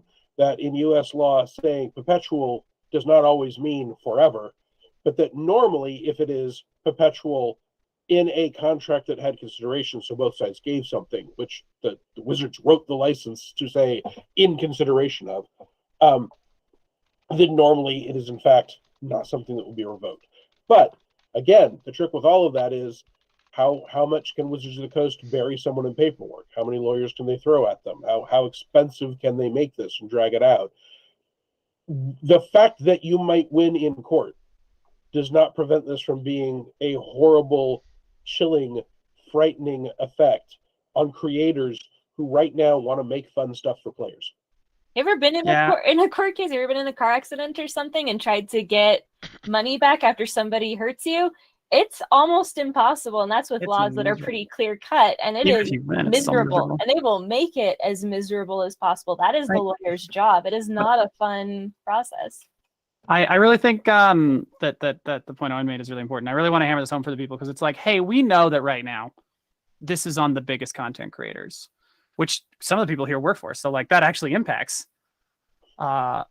But we know that most of us are little fish, and like we're not affected by this. And even if they roll it back, they could roll it back, they could change it. It's not released yet. Okay, we know all of that, but as we have tried to compound, it's the emotion, it's the fear and the concern, it's the lack of certainty, it's the fact that maybe they win, maybe this is illegal and they win in a court battle 4 years from now. That doesn't change our ability to do things right now with the uncertainty. We can't truly act on our plans or continue the work we've been doing, or Brandon was here earlier, now has to figure out what to do with this backlog of books that he published under the OGL, and if he needs to try and sell them off real quick, because he's not going to be able to sell them anymore. And it's that concern and that uncertainty and the betrayal and the negativity and the breaking of a promise that Wizards put on their website and said, hey, we won't do this. We've made it so we can't. And the fact that was a lie is more impactful than the actual final shakeup, unless they do all the things we're afraid of them doing, in which case, then both the lie and the impact. But even if they decide not to do this OSL at all, which, like Owen said, doesn't suspect that they will be backpedaling or very much on this. I mean, they might have planned backpedals if it's a planned release, as some people are hinting at, or conspiracy theorying that they released it on purpose. Either way, so they can backpedal and then look like the good guys. It's like, okay, you still look like the bad guys because you shook up our safety and our certainty. Blonde and Night AH Adventures were real confident to go into our meeting with our creative team and discuss content for Patreon, and that content included a ton of stuff, most of it overwhelmingly, that falls under the OGL. And now we're like, well, do we do that? Can we? Like, if we start working on that stuff and then tomorrow they revoke it, it's like, well, now we have to revamp our whole plan. And we're small. It's hard to get all of our creative team in a room. I can't imagine what it's like for people who have hundreds of thousands to millions of dollars in product in a warehouse that they're paying rent on, that it's like, what do I do with this now? Kickstarters that have fully funded, that have their books sitting in, that are sitting in a warehouse next to a factory, literally coming off the print run, going, what do I do now? It doesn't matter what the final shakeout is. It doesn't matter if they lose. It doesn't matter if they revoke it. They've broken a promise. They have scared everyone who makes this content. They have hinted at more monetization and more of the things that make it harder to get into this hobby. It's already expensive. It's expensive to play basic D&D. It's more expensive to play D&D if you're like me and love miniatures. And now they're like, oh, we're going to nickel and dime everything. They've damaged our trust of them, and they were a company that I knew was a company and I knew would do shitty things, but they'd still kind of set a line of like, this is how low we go with our shittiness. That's what Owen said. This is the line in the sand. We will not screw over the people making content about us. You know, our fan content rules will change, but if you've decided to invest time to make money on this, this is the rules. You follow these rules, you're safe. And they've just gone, cool.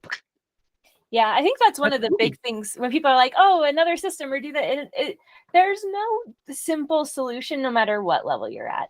And we're at like that, a pretty low level. Like we have done live plays on the main stage at Gen Con. We have, but we're a pretty low level. We are a small company. And even for us to rehash any of our content creation plan is a huge ask. I've already got in my mind what we're going to be doing for most of this year. And then we need to sit down with the production team. We need to iron that out. Is this really what we want to do? Do we want something different? What does that look like? What creators are we going to work with? How are we going to coordinate that? And this is dozens to 100 hours of messages going back and forth, figuring it out, planning it out. And that's when we make very little content, or even we're looking at doing content that would be under this. So if that gives you guys who are, saying this to some of these bigger companies that are, this is their livelihood, that's not realistic. If it's that hard and it would be that big a thing for us, we're tiny. Like you have to imagine how much bigger and more scary that is for other people. And, that's like Andrew said, even for us, that's a huge, I'm disabled. I cannot dedicate endless hours to doing this.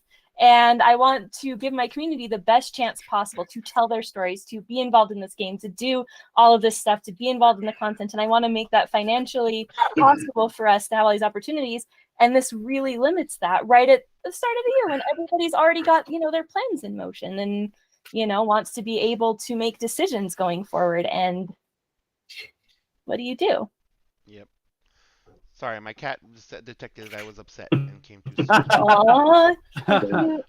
Well, I think the issues that we have discussed are the obvious ones that we all wanted to address, and I think that we also had a good chance to express a lot of what the mechanics are happening with this and why it hurts the community so much.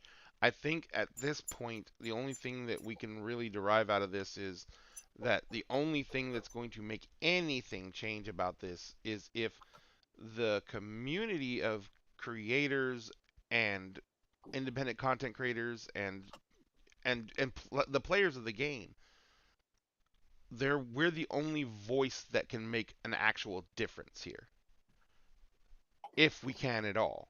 And that's by using the two things we have: the ability to make a hell of a lot of fucking noise and the ability to shut things down by not spending on them. That's the only thing I can think that we can do. And the shittiest thing about that is that hurts us anyway. Yeah. If you even try to talk about something like that on most platforms, your video is just gonna, on TikTok or anything else. And well, a lot of people want to know about this. We've had a very steady, strong audience for this entire stream.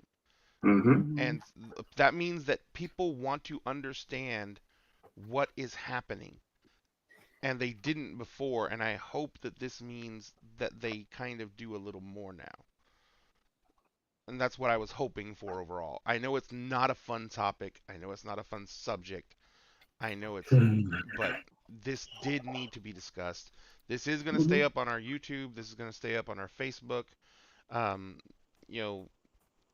If we don't, this wasn't a show I did for any other reason other than to try and get some of this information out here. That's why I'm so appreciative that Brandon got to come on because of his direct experience recently. Owen, with his history in the industry, got to come on. All my friends from ADH Adventures got to come on to relate how this is affecting them directly. Out of all these people here, the reason I decided to act more as moderator than anything else is because out of all these people here, my dog in the race is I do this mostly as a hobby, not as a business. I would love to spin a business off of it, but that's great if it happens, but I'm not going to be hurt if it doesn't. I'll be sad because, I want to do it, but that's it. But some of my friends here, they could be really, really hurt by this. So that's why I wanted to have this happen tonight And I just got to say thank you guys. I know it was really shitty and a subject to go through, and is a really rough conversation to have. And my cat is biting the shit out of me. But yeah, so thank you guys for being here. Thank you for everyone in the audience for all your questions. You guys, no one that the best thing about it is I know it was depressing and a lot of people got down, but everyone still kept asking questions and looking for ways to help. And that's the only thing we're going to be able to do going forward.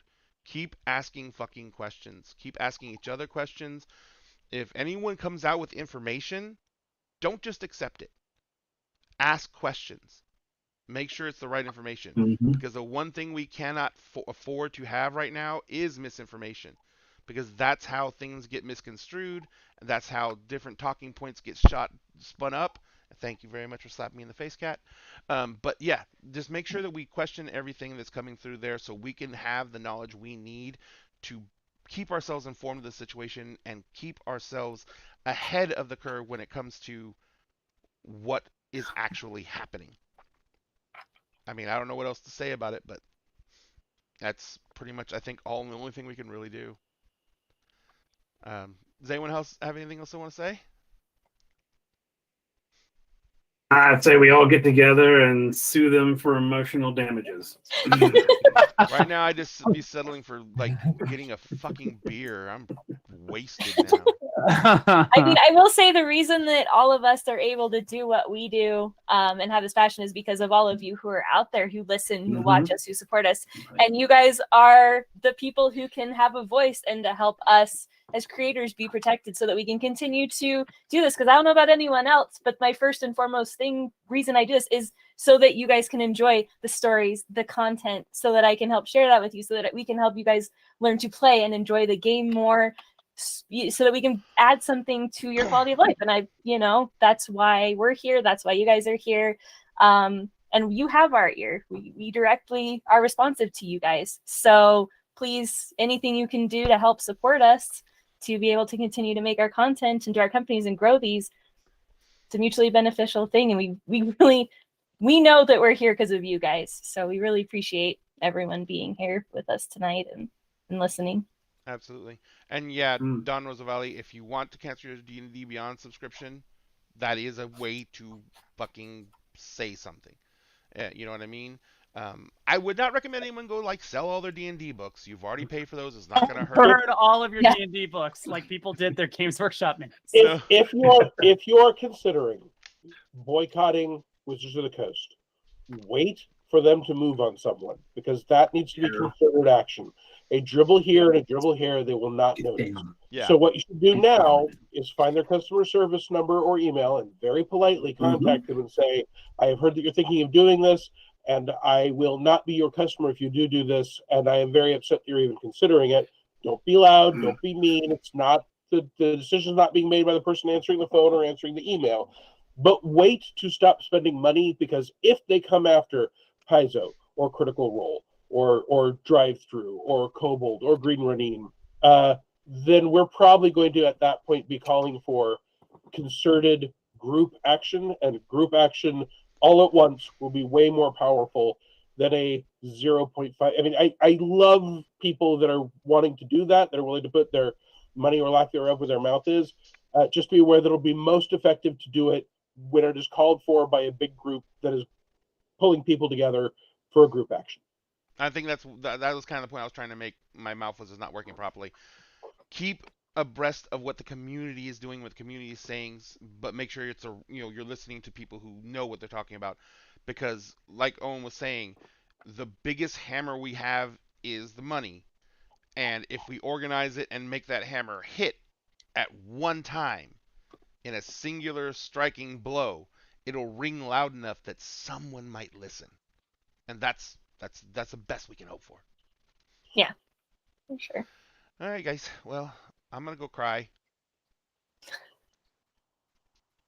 I'm gonna burn something down, I think.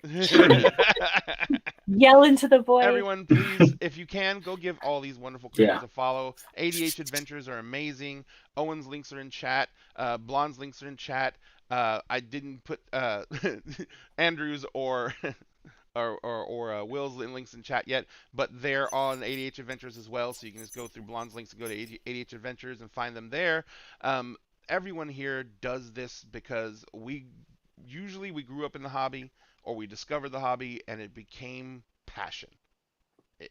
Beyond anything that we could really explain, aside from, your spouse or significant other.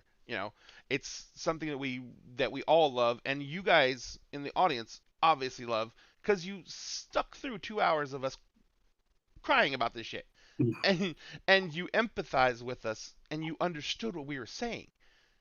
So you know what we know, that if we don't come at this as a community, we won't be able to keep the community.